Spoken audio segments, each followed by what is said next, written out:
తెలంగాణలో జరిగిన group 2 exam question paper explanation.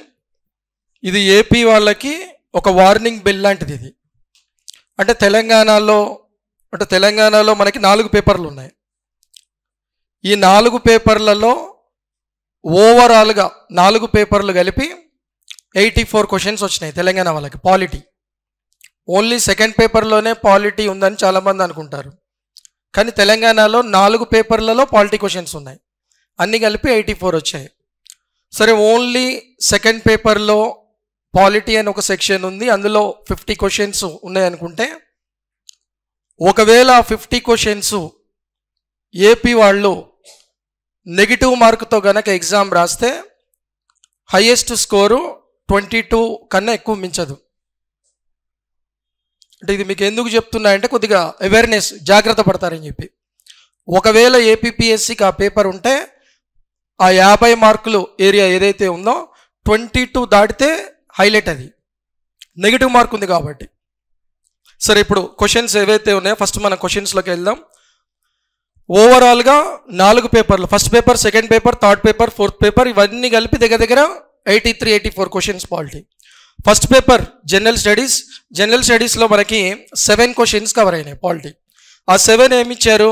ఒకటి 106 కాన్స్టిట్యూషనల్ అమెండ్మెంట్, రీసెంట్ చివరిగా జరిగిన రాజ్యాంగ సవరణ ఏదైతే ఉందో దాని మీద ఇచ్చారు. 106 కాన్స్టిట్యూషనల్ అమెండ్మెంట్, అది కూడా స్పీడ్లో చేస్తే మిస్టేక్ అవుతుంది. ఒక స్టేట్మెంట్ ఏమని ఇచ్చారంటే 106వ రాజ్యాంగ సవరణ ప్రకారం 2 సభలలో మహిళలకి రిజర్వేషన్లు ఉంటాయని చెప్పి ఇచ్చారు.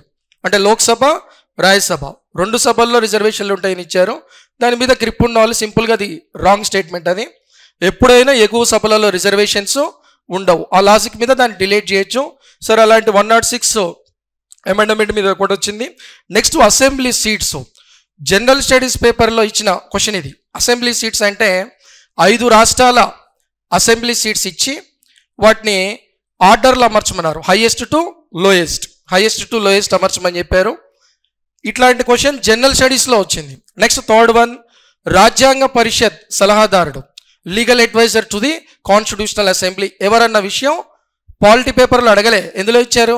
సెకండ్ పేపర్లో. నెక్స్ట్ ఫోర్త్ది లీ కమిషన్ అంటే మీకు జనరల్గా లీ కమిషన్ అనే వర్డ్ రెగ్యులేటింగ్, మనకి యాక్ట్స్ ఉంటాయి కదా, 1773 రెగ్యులేటింగ్ యాక్ట్ నుంచి మనకి 1947 ఇండిపెండెంట్ యాక్ట్ మధ్య అక్కడ ఒక చోట వస్తుంది, లేదంటే పబ్లిక్ సర్వీస్ కమిషన్లు చదివే దగ్గర వస్తుంది లీ కమిషన్. సివిల్ సర్వీసెస్ ఎగ్జామ్స్లను ఫారిన్లో అంటే ఇంగ్లాండ్లో ప్లస్ ఇండియాలో ఏకకాలంలో నిర్వహించాలని సజెస్ట్ చేసిన కమిషన్ ఏదంటే లీ కమిషన్. ఇది మనకి యాక్ట్స్ అంటే రాజ్యాంగ పరిణామ క్రమానికి సంబంధించిన యాక్ట్లలో 1919 యాక్ట్ దగ్గర వస్తుంది, లేదంటే మళ్ళీ పబ్లిక్ సర్వీస్ కమిషన్ దగ్గర వస్తుంది. అది జనరల్ స్టడీస్లో వచ్చింది క్వశ్చన్ అది. నెక్స్ట్ అట్లనే మనకి ఎస్టీల వెల్ఫేర్కి సంబంధించిన కొన్ని కమిటీలు ఉన్నాయి. దేబర్ కమిటీ, లోకూర్ కమిటీ లాంటి కమిటీలు ఉన్నాయి.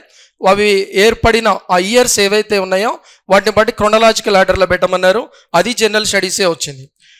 కంట్రోలర్ అండ్ ఆడిటర్ జనరల్, అది సింపుల్ క్వశ్చన్. అది ప్రస్తుతం ఉన్న కంట్రోల్ అంటే కొత్తగా అపాయింట్ అయిన కంట్రోలర్ అండ్ ఆడిటర్ జనరల్ ఎవరు? సంజయ్ మూర్తి. అది సరే, ఓకే, అదొకటి. నెక్స్ట్ 2023లో అంటే ఇది తెలంగాణ పేపర్ కాబట్టి 2023లో తెలంగాణలో ఎలక్షన్స్ జరిగాయి.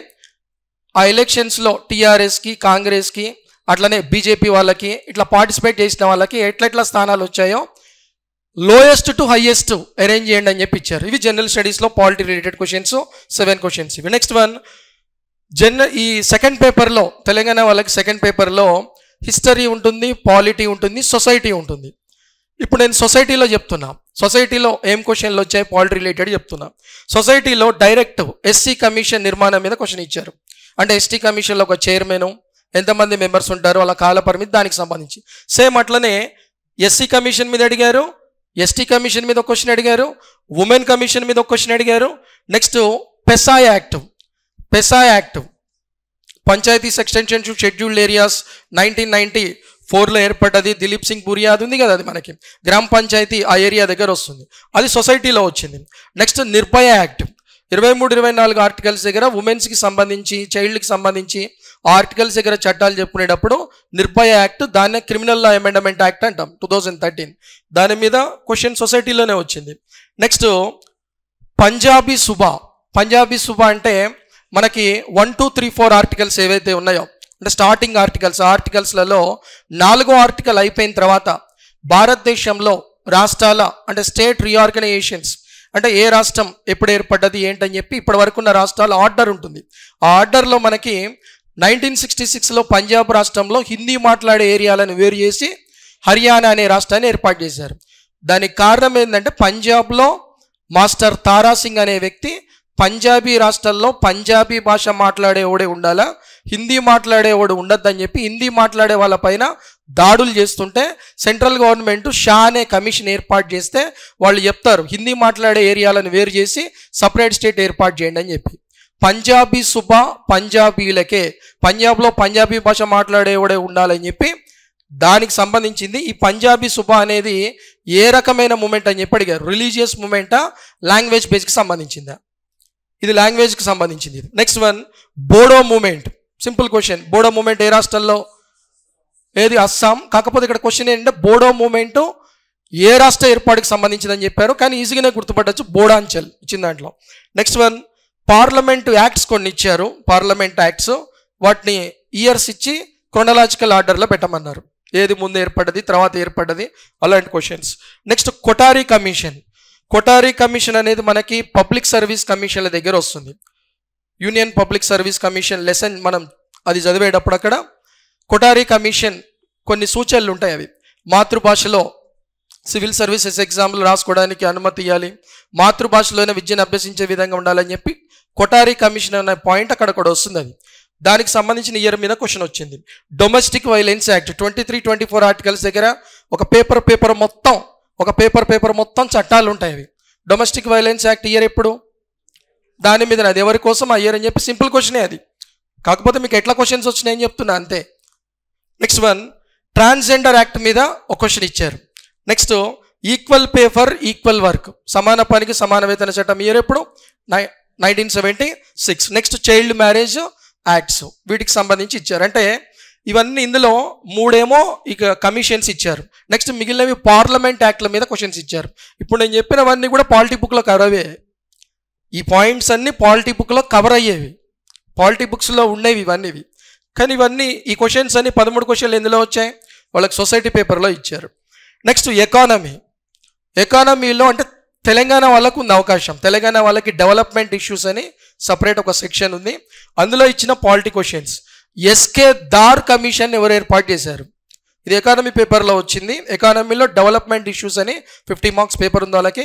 ఎస్కే దార్ కమిషన్ని ఎవరు ఏర్పాటు చేశారని వచ్చారు. రాజ్యాంగ పరిషత్ ఏర్పాటు చేసింది. కాన్స్టిట్యూషనల్ అసెంబ్లీ ఏర్పాటు చేసిన కమిటీలు ఉంటాయి కదా మనకి. ఆ కమిటీలలో 1948లో లింగ్విస్టిక్ ప్రావిన్సెస్ కమిటీ అని ఉంటుంది ఇంగ్లీష్లో అయితే మనకి, అది అక్కడ ఇచ్చారు. నెక్స్ట్ 15th ఫైనాన్స్ కమిషన్ ఎకానమీలో ఇంపార్టెంటే, పాలిటీలో ఇంపార్టెంటే. 15వ ఆర్థిక సంఘం యొక్క సూచనలు ఏంటనేవి పాలిటీలోనేమో కాన్స్టిట్యూషనల్ బాడీస్ కింద చెప్పుకుంటాం, ఎకానమీలో డైరెక్ట్ ఇక టాపిక్ ఎట్లాగో ఎకానమీలో అయితే వస్తుంది. 15th ఫైనాన్స్ కమిషన్ మీద 280 ఆర్టికల్, దానికి సంబంధించి అది ఈజీయే.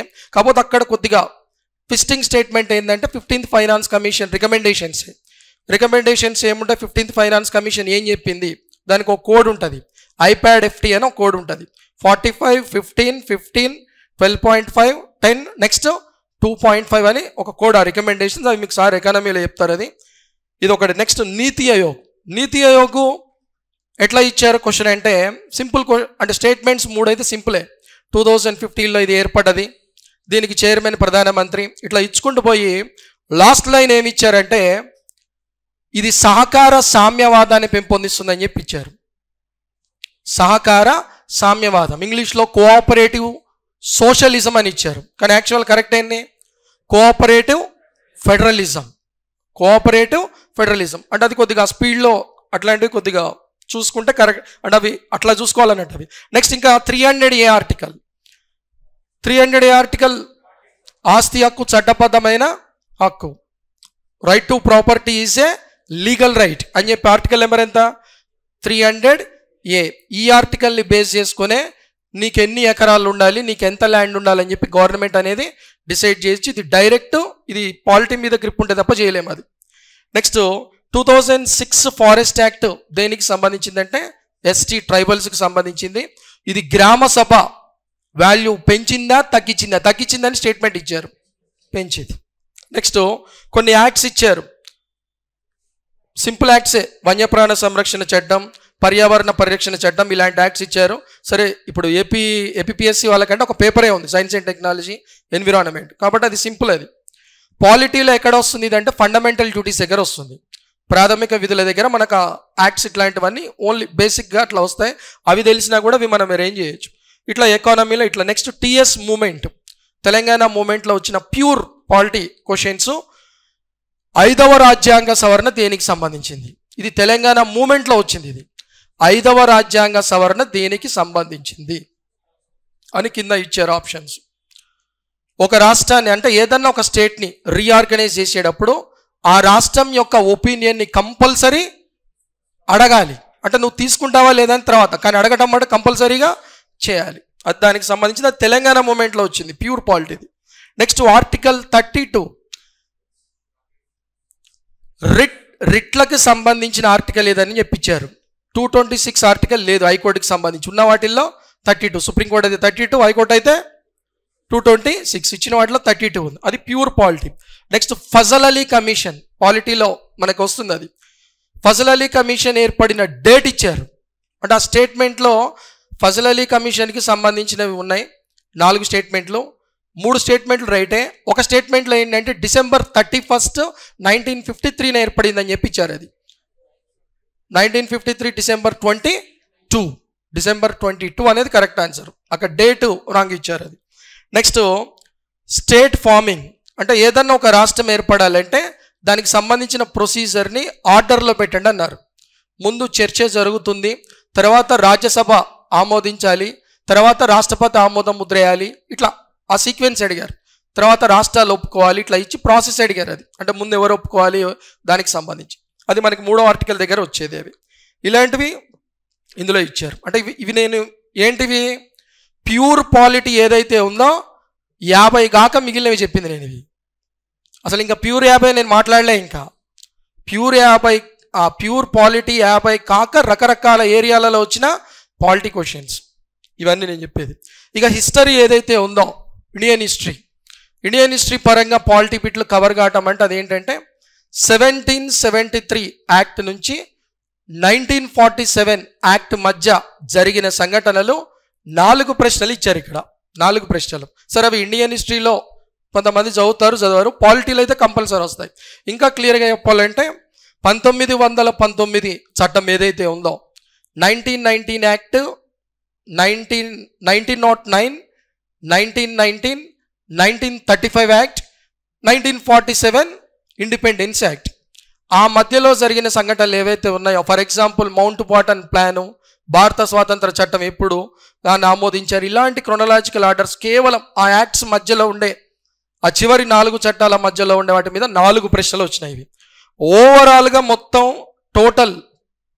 టోటల్ తెలంగాణ వాళ్ళకి సంబంధించిన గ్రూప్ 2లో 4 పేపర్లలో ఓవరాల్గా కరెంట్ పాలిటీకి సంబంధించిన క్వశ్చన్లు ఏంటంటే 1 క్వశ్చన్.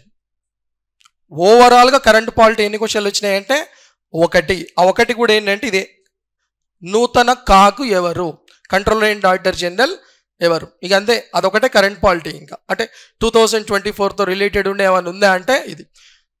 అంతకుముందు కరెంట్ పాలిటీకి సంబంధించి క్వశ్చన్స్ లేవు. అంతకుముందు గ్రూప్ 3 ఎగ్జామ్ జరిగింది తెలంగాణలో, అందులో లేవు. అంతకుముందు జరిగిన ఎగ్జామ్లో లేవు. అంటే కరెంట్ పాలిటీకి సంబంధించి ఎందుకు ఇంత స్ట్రెస్ చేసి నేను చెప్తున్నా అంటే, అసలు తెలియకుండా కొసరికి ప్రాధాన్యత ఇవ్వద్దు. ఇప్పుడు కొసరు అంటే కరెంట్ రిలేటెడ్ అంశాలు చూసుకోవాలి, కానీ అసలుది మర్చిపోయి అది చదువుకొని పోవద్దు. చాలామంది ఏంటంటే యూట్యూబ్లో రకరకాలు చెప్తుంటారు, కరెంట్ పాలిటీ అని అదని ఇదని, ఇది చూడాలి అవి, కానీ మొత్తం అదే తలకెక్కించుకోవద్దు అది. ఎందుకంటే అసలుది మాయమైపోతుంది. ఎందుకంటే మనకున్న సబ్జెక్ట్ కానీ మెటీరియల్ కానీ ఇవి గుర్తుపెట్టుకోవడానికే మన బ్రెయిన్ సరిపోదు. ఇంకా కరెంట్ అని చెప్పి దాన్ని పట్టుకొని కరెంట్ చూసుకోవాలి, కరెంట్కి సంబంధించి చూసుకోవాలి, దానికి ఒక లిమిట్ ఉంటుంది, ఆ లిమిట్ దగ్గర ఆగిపోవాలి. అది అంతకు మించి ఎక్కువ పోవద్దు. ఎప్పుడు పోవాలి, ఇవన్నీ పర్ఫెక్ట్ అయినప్పుడు పోవాలి. ఇప్పుడు చూడండి పేపర్లో మీకు అంతా కూడా స్టాక్ దాని మీదనే ఇచ్చింది. ఇక నెక్స్ట్ క్వశ్చన్స్ చూడండి. ఇక అంటే ఇవి ఇప్పుడు నేను ఇచ్చేది ప్యూర్ పాలిటీ, అవి కాక ప్యూర్ 50 మార్కులు ఏదైతే ఉందో ప్యూర్ పాలిటీ క్వశ్చన్స్ ఏవైతే ఉన్నాయో వాటికి సంబంధించి ఇక్కడ ఇది ఎలక్షన్ కమిషన్ ఎన్నికల డేట్ అనౌన్స్మెంట్ ఏదైతే ఉందో చేసినప్పటి నుంచి ఏం జరుగుతుంది? ఎన్నికలు ఇక్కడ చాలా క్లియర్గా ఉంది చూడండి. ఇది from the time elections are announced by the election commission, ఎన్నికల సంఘం ఎన్నికలు ప్రకటించినప్పటి నుంచి మినిస్టర్లు అంటే మంత్రులు, అధికారులు ఏం చేయకూడదు? ఇది ఒక క్వశ్చన్. దీనికి సంబంధించి ఇక్కడ చూడండి, ఎట్లాంటి విత్తపరమైన గ్రాంట్లు, వాగ్దానాలు ప్రకటించకూడదు. Shall not announce any financial grants in any form or promises thereof. ప్రాజెక్టులు లేదా గ్రాంట్స్ ఎట్లాంటివి కూడా అలాంటి వాటికి సంబంధించి ప్రామిస్లు చేయకూడదు. Second statement.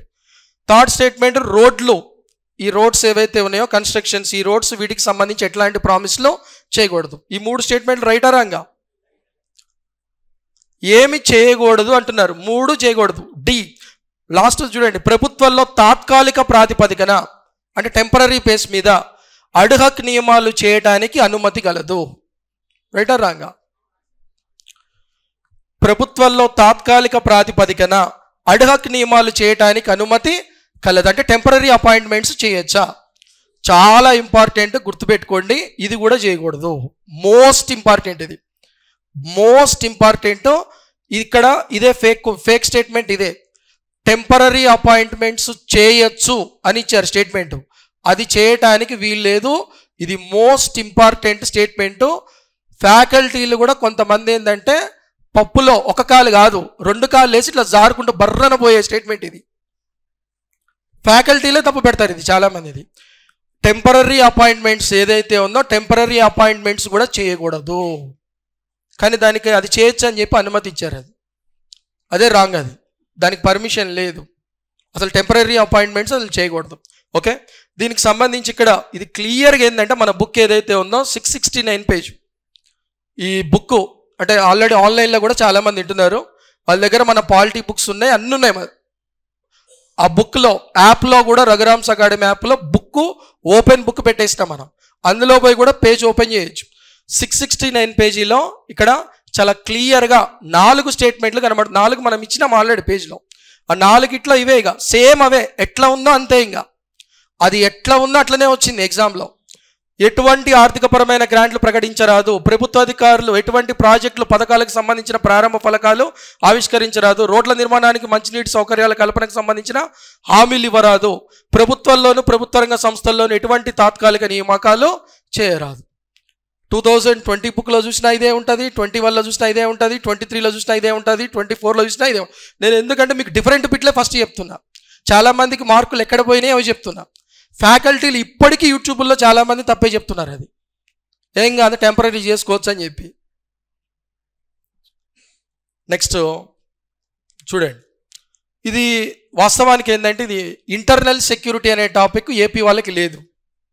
ఇంటర్నల్ సెక్యూరిటీ అనే టాపిక్ ఏపీ వాళ్ళకి పాలిటీలో ఇవ్వలేదు, కానీ తెలంగాణ వాళ్ళకి ఇచ్చారు ఇంటర్నల్ సెక్యూరిటీ. కాబట్టి ఒక 3 క్వశ్చన్స్ మీకు అంటే కొద్దిగా డిఫరెంట్ కనబడతాయి. 3 క్వశ్చన్స్. అందులో ఒకటి ఇది, దీనికి సంబంధించింది. ఇది వామపక్ష తీవ్రవాదం, లెఫ్ట్ వింగ్ ఎక్స్ట్రీమిజం డివిజన్ అంటాం. వామపక్ష తీవ్రవాదం ఒక రకంగా చెప్పాలంటే నక్సలిజం. ఈ నక్సలిజం, మావోయిజం ఏవైతే ఉన్నాయో వీటిని కంట్రోల్ చేయడానికి సంబంధించిన క్వశ్చన్ ఇది. ఏపీకి లేదు ఈ టాపిక్, ఇది తెలంగాణ వాళ్ళకు ఉంది. దాని మీద ఇచ్చిన క్వశ్చన్ ఇది. గృహ మంత్రిత్వ శాఖ అంటే హోం మంత్రిత్వ శాఖ పథకాల ద్వారా రాష్ట్ర సామర్థ్యాన్ని పెంచి వామపక్ష తీవ్రవాదాన్ని అరికట్టడం. వామపక్ష తీవ్రవాదం అంటే నక్సలిజం, రైట్ అయ్యేది. నెక్స్ట్, వామపక్ష తీవ్రవాద బాధిత రాష్ట్రాలలో సైన్యం, వైమానిక దళాల తరలింపు. వైమానిక దళాలు అంటే ఎయిర్ ఫోర్స్. ఎయిర్ ఫోర్స్ అంటే ఎక్కడైతే నక్సలిజం ఇట్లాంటిది ఏదైతే ఉందో ఆ ప్రాంతాలకి, అక్కడున్న రాష్ట్రాలకు హెల్ప్ చేయడానికి గవర్నమెంట్ వైమానిక దళం ఎయిర్ ఫోర్స్ పంపించచ్చా అని. పంపించవచ్చు. ఎయిర్ ఫోర్స్ అంటే విమానమే కాదు, హెలికాప్టర్లు కూడా పోతాయి. అది రైట్ స్టేట్మెంట్. 3వ స్టేట్మెంట్ కూడా రైట్. వామపక్ష తీవ్రవాదం అరికట్టడానికి రాష్ట్ర ప్రభుత్వాల కార్యక్రమాలకు సహాయాన్ని అందించడం. 3 రైట్ ఇది. నెక్స్ట్, ఇక్కడ ఇంటర్నల్ సెక్యూరిటీ మీకు లేదని చెప్పే కదా, మీకు లేదు, కానీ తెలంగాణ వాళ్ళకైతే ఉంది. ఇంగ్లీష్ మీడియం బుక్లో ఇది 699 పేజ్. ఇది ఇంగ్లీష్ మీడియం బుక్ అంటే ఈ బుక్ మనది. ఇంగ్లీష్ మీడియం బుక్ ఏదైతే ఉందో, ఈ బుక్ ఏదైతే ఉందో ఇది. ఇందులో 699 పేజీలో కొన్ని రాష్ట్రాలలో తీవ్రవాద సంస్థలు అని చెప్పి ఒక టేబుల్ ఇచ్చినాం మనం. కొన్ని రాష్ట్రాలలో తీవ్రవాద సంస్థలు, టెర్రరిస్ట్ ఆర్గనైజేషన్స్. ఒకవైపు టెర్రరిస్ట్ ఆర్గనైజేషన్స్ ఇచ్చారు, ఇంకోవైపు స్టేట్స్ ఇచ్చారు. వాటిని మ్యాచింగ్ చేయమని చెప్పి ఇచ్చారు. ఇది ఆల్రెడీ గ్రూప్ 3లో క్వశ్చన్ వచ్చింది తెలంగాణ వాళ్ళకి మొన్న, మళ్ళీ వెంటనే గ్రూప్ 2లో కూడా వచ్చింది. ఇది ఆల్రెడీ దీని పీడిఎఫ్లు మొత్తం అన్నీ కూడా మొత్తం మన బుక్లో ఉన్న పేజ్ ఫోటో తీసి దీన్ని కంపల్సరీ పట్టండి అని చెప్పి గ్రూప్ 3 ఎగ్జామ్ అప్పుడు కూడా గుర్తు చేశారు చాలామందికి. గ్రూప్ 2 అయిపోయిన తర్వాత ఓపెన్ చేసిన వాళ్ళు ఉన్నారు ఈ టేబుల్ని. గ్రూప్ 2 అయిన తర్వాత అప్పటికే అయిపోయింది. ఈ టేబుల్ జస్ట్ ఈ టేబుల్ గుర్తుపెట్టుకుంటే మార్క్ వచ్చేస్తుంది. ఇదొకటి. నెక్స్ట్ ఇదొకటి ఇక్కడ ఉన్నది, ఇది కూడా సెంట్రల్ ఆర్మ్డ్ ఫోర్సెస్ కింద ఈ క్రింది ఏ దళాలు వస్తాయి. ఇది పేజ్ నెంబర్, ఇది 693 ఈ పేజ్. సెంట్రల్ ఆర్మ్డ్ ఫోర్సెస్ కింద ఏ దళాలు వస్తాయి? Border security force, central industrial security force, ఇట్లా కొన్ని క్వశ్చన్స్ ఇచ్చారు. అది దానికి సంబంధించిన ఇక్కడే ఈ ఏరియాలోంచే ఇవే ఇచ్చారు. వీటిలోంచే క్వశ్చన్స్ ఉన్నాయి ఇక్కడ చూడండి. ఇవి ఎగ్జామ్లో వచ్చిన క్వశ్చన్స్. ఇవి టెర్రరిస్ట్ ఆర్గనైజేషన్స్, వాటికి సంబంధించిన స్టేట్స్ జతపరచమని ఇచ్చారు, ఏవి కరెక్ట్ అని చెప్పి. ఇందులో పీపుల్స్ లిబరేషన్ ఆర్మీ నాగాల్యాండ్ అనేది తప్పు, అది మణిపూర్లో ఉంది, నాగాల్యాండ్లో లేదు, దాన్ని రికగ్నైజ్ చేయాలి. ఓకే, ఈ ఏబిసి మాత్రమే కరెక్ట్, డి అనేది తప్పది. ఇందాక చెప్పిన టేబుల్ ఐడియా ఉంటేనే చేయగలుగుతాం అవి ఇట్లాంటివి. Next central armed police forces ఏవైతే ఉన్నాయో వాటి కింద ఏమొస్తాయి? వాటి కింద వచ్చే వాటిలో అస్సాం రైఫిల్స్ రైటే, బోర్డర్ సెక్యూరిటీ ఫోర్స్ రైటే, సెంట్రల్ ఇండస్ట్రియల్ సెక్యూరిటీ ఫోర్స్ రైటే, డిఫెన్స్ సెక్యూరిటీ గార్డు రాదు. ఇందాక నేను చెప్పిన 2 పేజీల్లోనే ఆ పేజీలు ఐడియా ఉంటేనే అవి చేస్తారు, లేకపోతే చేయలేరు. నెక్స్ట్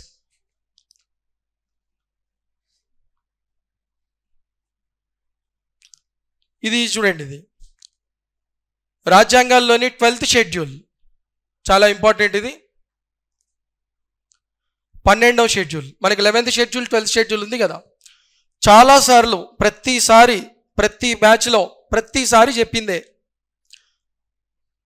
పంచాయతీరాజ్ లెసన్ ఉంది అంటే 73వ రాజ్యాంగ సవరణ, మున్సిపాలిటీ అంటే 74వ రాజ్యాంగ సవరణ. ఈ లెసన్లో ఫస్ట్ మనం బేసిక్గా ముందు బట్టి పట్టాల్సినవి, మైండ్లో ఫీడ్ చేసుకోవాల్సినవి 11వ షెడ్యూల్లో ఉన్న 29 అంశాలు బట్టి పట్టాలా, 12వ షెడ్యూల్లో ఉన్న 18 అంశాలు బట్టి పట్టాలా, డిస్ట్రిక్ట్ ప్లానింగ్ కమిటీ 243 జెడ్డి బట్టి పట్టాలా, మెట్రోపాలిటన్ ప్లానింగ్ కమిటీ ఏదైతే ఉందో అవి బట్టి పట్టాలా.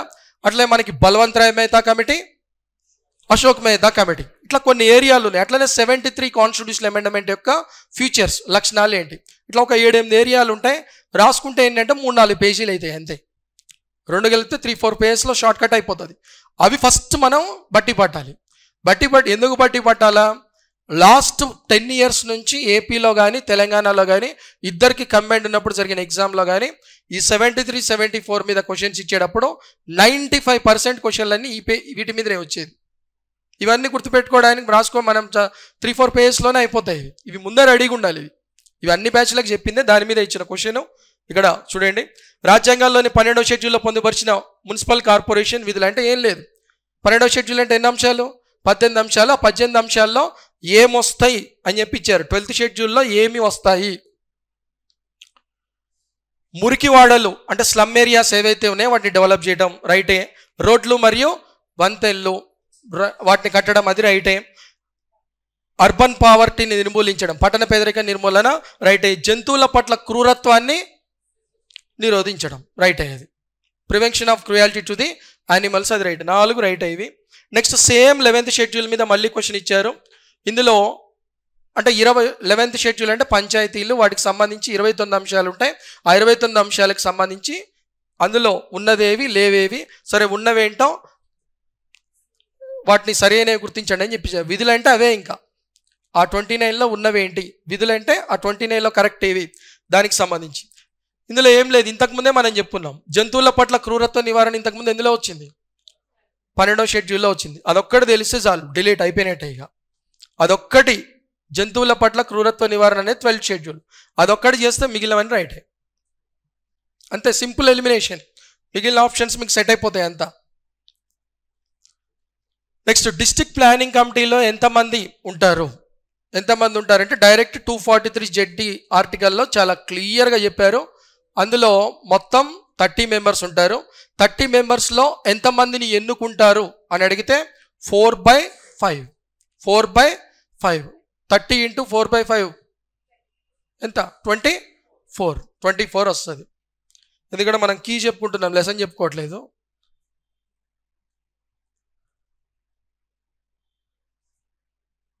నెక్స్ట్ ఇది 3వ ఆర్టికల్ కొద్దిగా 2-3 స్టేట్మెంట్లు కలిపిచ్చారు, 2-3 టాపిక్స్ కలిపిది. ఇక్కడ ఏం లేదు, భారత యూనియన్ వివిధ రాష్ట్రాల మధ్య స్థిర అంగీకారం కానీ లేదా ఆయా రాష్ట్రాల యూనియన్ నుండి విడిపోయే హక్కు వంటివి లేకుండా ఏర్పడ్డది. అంటే భారతదేశంలో రాష్ట్రాలకి ఈ దేశం నుంచి విడిపోయే హక్కు ఉందా? లేదు. ఫస్ట్ స్టేట్మెంట్ రైటా రాంగా? రైట్. నెక్స్ట్ సెకండ్ది, భారత ప్రభుత్వ చట్టం 1935లో కానీ లేదా దానికన్నా ముందు కానీ ఏ రకంగానూ రాష్ట్రాలు సార్వభౌమ అధికారాలు కలిగి లేక అధికారాలన్నీ ఏకకేంద్రీకృత రూపంలో ఉన్నాయి. భారత ప్రభుత్వ చట్టం 1935 భారత సమాఖ్య విధాన రూపకల్పనకు ప్రాతిపదన కల్పించింది. లాస్ట్ ఒక్క లైన్ చాలు. ఆల్ ఇండియా ఫెడరేషన్ అనే కాన్సెప్ట్ ఏ యాక్ట్ ద్వారా ఇంప్లిమెంట్ అయిందంటే 1935. ఎన్ని స్టేట్మెంట్ రైట్ ఇందులో? 2 స్టేట్మెంట్స్ రైట్. నెక్స్ట్, ఇది మనకి సెంట్రల్ అండ్ స్టేట్ రిలేషన్స్ దానికి సంబంధించింది. కేంద్ర రాష్ట్ర సంబంధాలు దానికి సంబంధించిన సీక్వెన్స్ అడుగుతున్నారు. కేంద్ర రాష్ట్ర సంబంధాలకు సంబంధించి చాలా సింపుల్ క్వశ్చన్ ఇది. చూడండి, ఇది ఇయర్స్ తెలవాలి. ఆనందపూర్ సాహెబ్ తీర్మానం ఎప్పుడు? 1973. రాజ్మన్నార్ కమిటీ 1969. పశ్చిమ Bengal memorandum 1977. Punchhi commission 2007. But ఆ ఇయర్స్ తెలిస్తే దాని ప్రకారం ఆర్డర్లో పెట్టడమే వాటిని. ఓకే, అంటే ఆర్డర్లో పెట్టమంటున్నారు అంతే. ఆ ఇయర్స్ తెలిస్తే మనం పెట్టగలుగుతాం, లేకపోతే లేదు. నెక్స్ట్ 260. ఇది చూడండి, ఇది కూడా చాలామంది మిస్టేక్స్ చేశారు ఎగ్జామ్లో. ఈ క్రింది వాణిలో ఏ కమిషన్ లేదా కమిటీ అంటే which of the following commission or committee recommended the establishment of the inter state council under article 263 of the constitution? ఈ క్రింది వాణిలో ఏ కమిషన్ లేదా కమిటీ రాజ్యాంగంలో 263 ఆర్టికల్ ద్వారా అంతరాష్ట్ర మండలి ఏర్పాటుని సిఫార్సు చేసింది? సర్కారియా కమిషన్. స్ట్రైట్ రైట్, ఇది స్ట్రైట్ రైట్ సర్కారియా కమిషన్. కొంతమంది ఏంటంటే ఇక్కడ ఆగిపోతారు. ఎక్కడ? మొదటి పాలనా సంస్కరణ సంఘం అది కూడా చెప్పింది. మొదటి పాలనా సంస్కరణ సంఘం కూడా చెప్పింది. ఏది అంతరాష్ట్ర మండలి ఏదైతే ఉందో అది. సర్కారియా కమిషన్ కూడా చెప్పింది. అంటే ఎగ్జామ్లో ఏంటంటే ఇట్లా ఉంటాయి. కొన్ని ఎట్లా ఉంటాయి అంటే 2 కరెక్ట్ ఉంటాయి, కానీ ఏది ఫైనల్ తీసుకోవాలనే విషయంలో వెయిటేజ్ ఉంటుంది. అట్లా ఇప్పుడు దీనికి సంబంధించి కరెక్ట్ ఆన్సర్ ఏదంటే సర్కారియా కమిషన్. ఎవరు చెప్పిన తర్వాత ఇమీడియట్గా ఇంప్లిమెంట్ అయిందంటే సర్కారియా కమిషన్. మరి ఇది కూడా చెప్పింది కదా అంటే ఓన్లీ మన 4 ఫ్రెండ్స్ మధ్య ఆర్గ్యుమెంట్ చేయడానికి అది పనికొస్తుంది, కానీ ఫైనల్గా ఎగ్జామినర్ అదే తీసుకునేది. ఎందుకంటే ఇట్లా ఉంటాయి మనకి. 1935 యాక్ట్ ప్రకారం కేంద్ర జాబితా ఉందా ఫెడరల్ జాబితా ఉందా అని అడిగితే ఫెడరల్ జాబితా అని చెప్పాలి. ఒక్కోసారి ఫెడరల్ జాబితా ఇయ్యడు, కేంద్ర union list, state list, concurrent list అని చెప్పి ఇంకోటి ఏదో ఇస్తాడు. అప్పుడు ఇచ్చినప్పుడు యూనియన్ లిస్ట్ చెప్పాలి, కేంద్ర జాబితా. కానీ కేంద్ర జాబితా ఫెడరల్ జాబితా ఉంటే ఫెడరల్ జాబితా ఫస్ట్ ప్రిఫరెన్స్ ఇవ్వాలి. కేంద్ర మంత్రి మండలి council of ministers of the union ఎవరికి బాధ్యత వహిస్తుంది అంటే పార్లమెంట్ ఉంటుంది, లోక్సభ ఉంటుంది ఆప్షన్లో. కానీ ఆన్సర్ ఏం పెట్టాలా? 2 రైటే, కానీ ఎటు పోవాలా? లోక్సభకి పోవాలి. అట్లా ప్రిఫరెన్స్ వైజ్. ఇప్పుడు ఇది సర్కారియా కమిషన్ రైట్ ఇది. నెక్స్ట్, భారత రాష్ట్రపతి అభిశంసనకు సంబంధించి క్రింది వ్యాఖ్యలు అంటే రాష్ట్రపతిని తొలగించే తీర్మానం దానికి సంబంధించి రాజ్యాంగ ఉల్లంఘన ప్రాతిపదికన భారత రాష్ట్రపతిని అభిశంసించవచ్చు. ఫస్ట్ రైటే.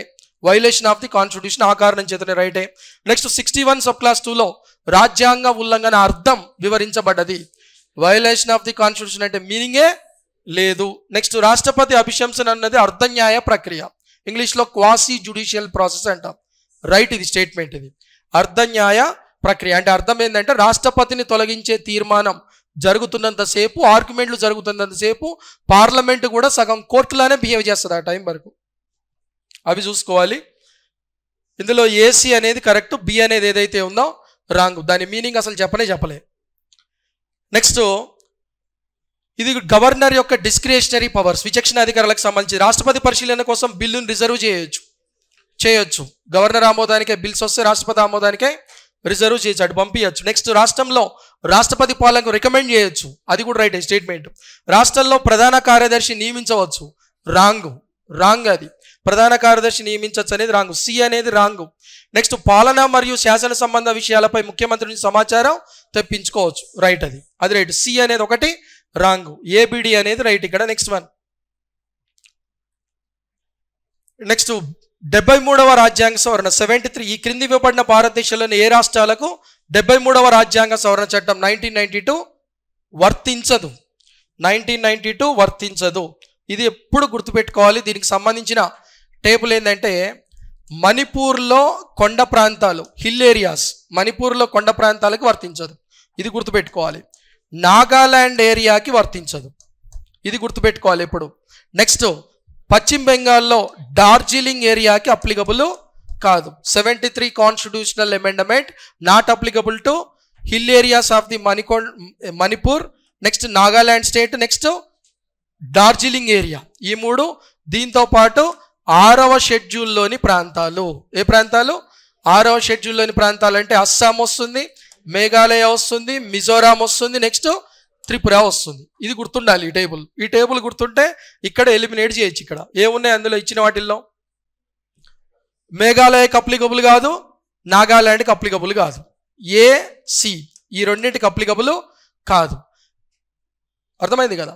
ఆ రెండింటికి అప్లికబుల్ కాదు. అరుణాచల్ ప్రదేశ్కి అప్లై అవుతుంది ఇచ్చిన వాటిల్లో, సిక్కింకి అప్లై అవుతుంది. కానీ అరుణాచల్ ప్రదేశ్ మీద ఇంకొక ఇంపార్టెంట్ బిట్ ఉంటుంది. 73వ రాజ్యాంగ సవరణ ప్రకారం ఎస్సీ రిజర్వేషన్లు అప్లై కానీ ఒకే ఒక స్టేట్ ఏదంటే అరుణాచల్ ప్రదేశ్. అది వేరే పాయింట్ అది. నెక్స్ట్, ఇంకా ఇవి రాజ్యాంగ సవరణలు, వాటికి సంబంధించి ఈజీ అయింది. ఆ రాజ్యాంగ సవరణని జతపరచమని ఇస్తున్నారు. అది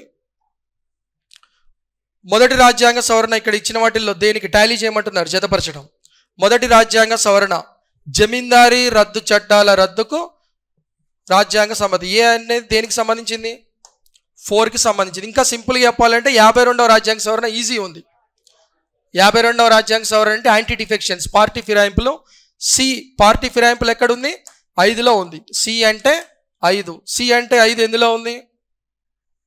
లాస్ట్ దాంట్లో ఉంది. ఇక మిగిలిన చూడాల్సిన అవసరం కూడా లేదు. టైం కూడా సేవ్ అవుతుంది. కొన్ని టైం సేవే చూసుకోవాలి. డైరెక్ట్ అయిపోయింది అది. నెక్స్ట్, ఈ క్రింద తెలిపిన విషయములపై రాజ్యాంగ సవరణలను వాటి ఆర్డర్లో పెట్టమంటున్నారు. రాజ్యాంగ సవరణలు చాలా ఇయర్స్, చాలా తెలిస్తే చాలా సింపుల్. అది ఓటు హక్కు రాజ్యాంగ సవరణ ఇప్పుడు 61 కాన్స్టిట్యూషనల్ అమెండ్మెంట్. మహిళా రిజర్వేషన్లు లేటెస్ట్ ఎంత? 106. 9th షెడ్యూల్ ఎంత? 1వ రాజ్యాంగ సవరణ. ఈడబ్ల్యూఎస్ రిజర్వేషన్ ఎంత? 103. సహకార సంఘాల ఏర్పాటు ఎంత? 97. అయిపోయింది, అంతే. నెక్స్ట్, ఇది సెంట్రల్ అండ్ స్టేట్ రిలేషన్స్కి సంబంధించిన క్వశ్చనే. ఉమ్మడి జాబితా లేదా అంటే కాంకరెంట్ లిస్ట్ కానీ లేదా రాష్ట్ర జాబితా స్టేట్ లిస్ట్లో చేర్చబడని ఏ విషయం పైన పార్లమెంటు మరియు రాష్ట్ర శాసనసభలు చట్టాలు చేయొచ్చు. స్టేట్మెంట్ రైటా రాంగా?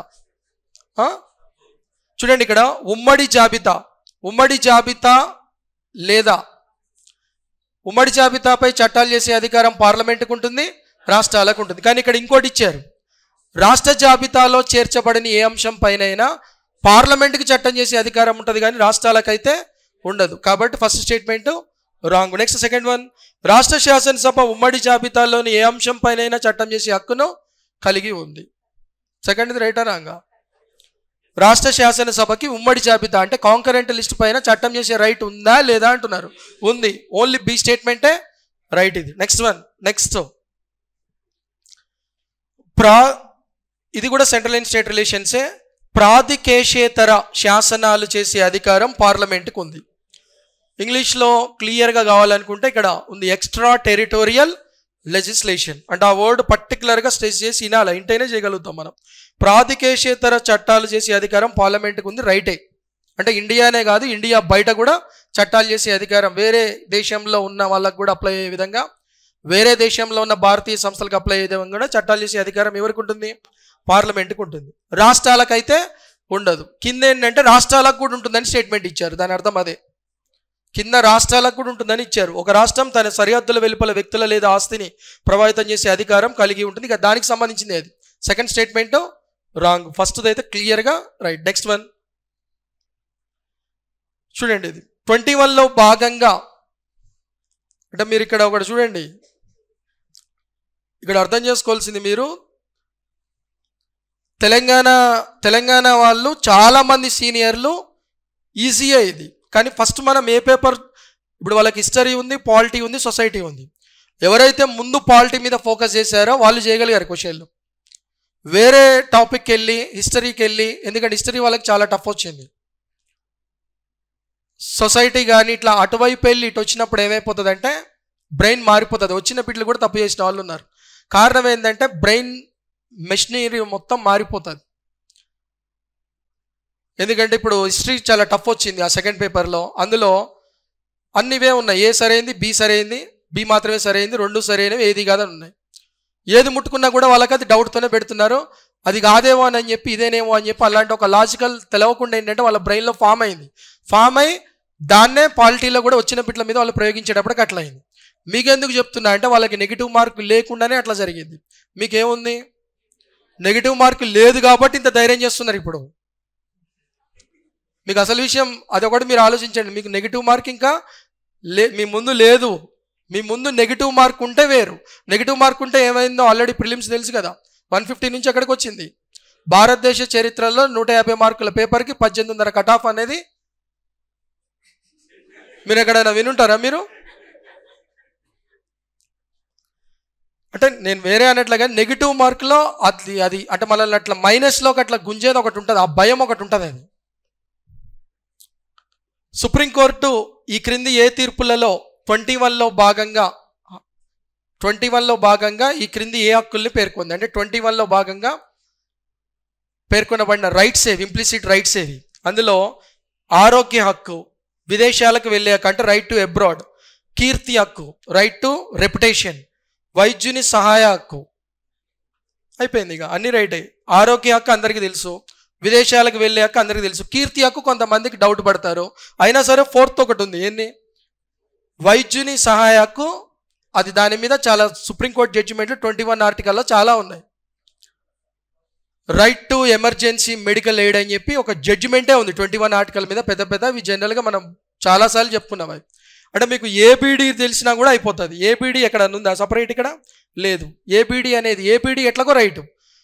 కీర్తి హక్కు ఇది ఉందా లేదా అని చెప్పి నీకు డౌట్ ఉన్నా కూడా ఆటోమేటిక్ ఏమవుతుంది, అది కూడా రైట్ అయ్యిగా. యాక్చువల్గా అది ఉంది కానీ మీకు డౌట్ వస్తుంది. అది కీర్తి హక్కు అంటే ఇది ఏదో డౌట్ ఉందని చెప్పి కొద్దిగా ఆగే వాళ్ళు ఉంటారు ఆ టైంలో. నెగిటివ్ మార్క్ ఉంటే ముట్టుకోరు, నెగిటివ్ మార్క్ ఉంటే ముట్టుకునేది లేదు, పోవటమే పక్కకి. భారత రాజ్యాంగంలో న్యాయ సమీక్షకు సంబంధించి అంటే జ్యుడిషియల్ రివ్యూకి సంబంధించి క్రింది వ్యాఖ్యల్లో ఏది సరైంది? జ్యుడిషియల్ రివ్యూకి సంబంధించింది. న్యాయ సమీక్ష అంటే సరి అయింది అడుగుతున్నారు. జ్యుడిషియల్ రివ్యూ పవర్ అంటే న్యాయ సమీక్ష అధికారం కేవలం సుప్రీంకోర్టుకే కలదు, హైకోర్టుకు కూడా ఉంది, సుప్రీంకోర్టుతో పాటు హైకోర్టుకు కూడా ఉంది, ఇద్దరికి ఉంది. నెక్స్ట్, అమెరికాలో కంటే భారతదేశంలో న్యాయ సమీక్ష పరిధి పరిమితం. ఇది కరెక్ట్ స్టేట్మెంట్. ఇది ఎప్పుడన్నా ఎగ్జామ్కి పోయేటప్పుడు జ్యుడిషియరీ లెసన్ చదివేటప్పుడు ఇండియా సుప్రీంకోర్టుకి అమెరికా సుప్రీంకోర్టుకి రెండింటికి తేడాలు ఒక టేబుల్ ఉంటుంది, ఆ టేబుల్ మైండ్లో ఫీడ్ చేసుకొని పోవాలి. అది ఇది రైట్. ఇది ఎందుకంటే మనం అసలు న్యాయ సమీక్ష తీసుకుంది ఎక్కడి నుంచి? అమెరికా నుంచి. అమెరికాలో ఉన్నంత జ్యుడిషియల్ రివ్యూ ఇండియాలో లేదు. సెకండ్ స్టేట్మెంట్ డైరెక్ట్గా రైట్గా. ఇక మిగిలినవి తప్పులే ఇక, ఎందుకంటే ఒకటే రైట్ అందులో, నాలుగిట్లో ఒకటే రైటు. ఆ రైట్ సెకండ్ స్టేట్మెంట్ రైట్. మూడోది, రాజ్యాంగ న్యాయ సమీక్ష అనే పదాన్ని ప్రభుత్వ చర్యలను, ఇది ఓకే, రాంగ్. అది ఇప్పుడు మనకి కేవలం ఏమడిగారు? సరైనది అడిగారు, సెకండ్ స్టేట్మెంట్ రైట్. ఇంకా మిగిలిన మూడో అవసరం కూడా లేదు కదా, ఎందుకంటే అది స్టేట్మెంట్స్ క్వశ్చన్స్ కూడా కాదు. నెక్స్ట్, భారతదేశంలో సుప్రీంకోర్టు హైకోర్టులకు ఇచ్చే రిట్లకు సంబంధించి క్రింది వాళ్ళలో సరి అయింది ఏది? రిట్స్ మీద అడుగుతున్నారు. ఇది హెబియస్ కార్పస్ రిట్ కేవలం ప్రభుత్వ అధికారులపై అంటే గవర్నమెంట్ ఆఫీసర్లపై మాత్రమే ఇష్యూ చేస్తారని ఇస్తారు, కానీ అది పబ్లిక్ ప్లస్ ప్రైవేట్ కాబట్టి ఫస్ట్ది తప్ప రైటా? స్టేట్మెంట్ రైటా రాంగా? అది తప్పుడు స్టేట్మెంట్. నెక్స్ట్, సెకండ్ది, మాండమస్ రిట్ ప్రైవేటు వ్యక్తులు లేదా సంస్థలకు వ్యతిరేకంగా జారీ చేయబడదు.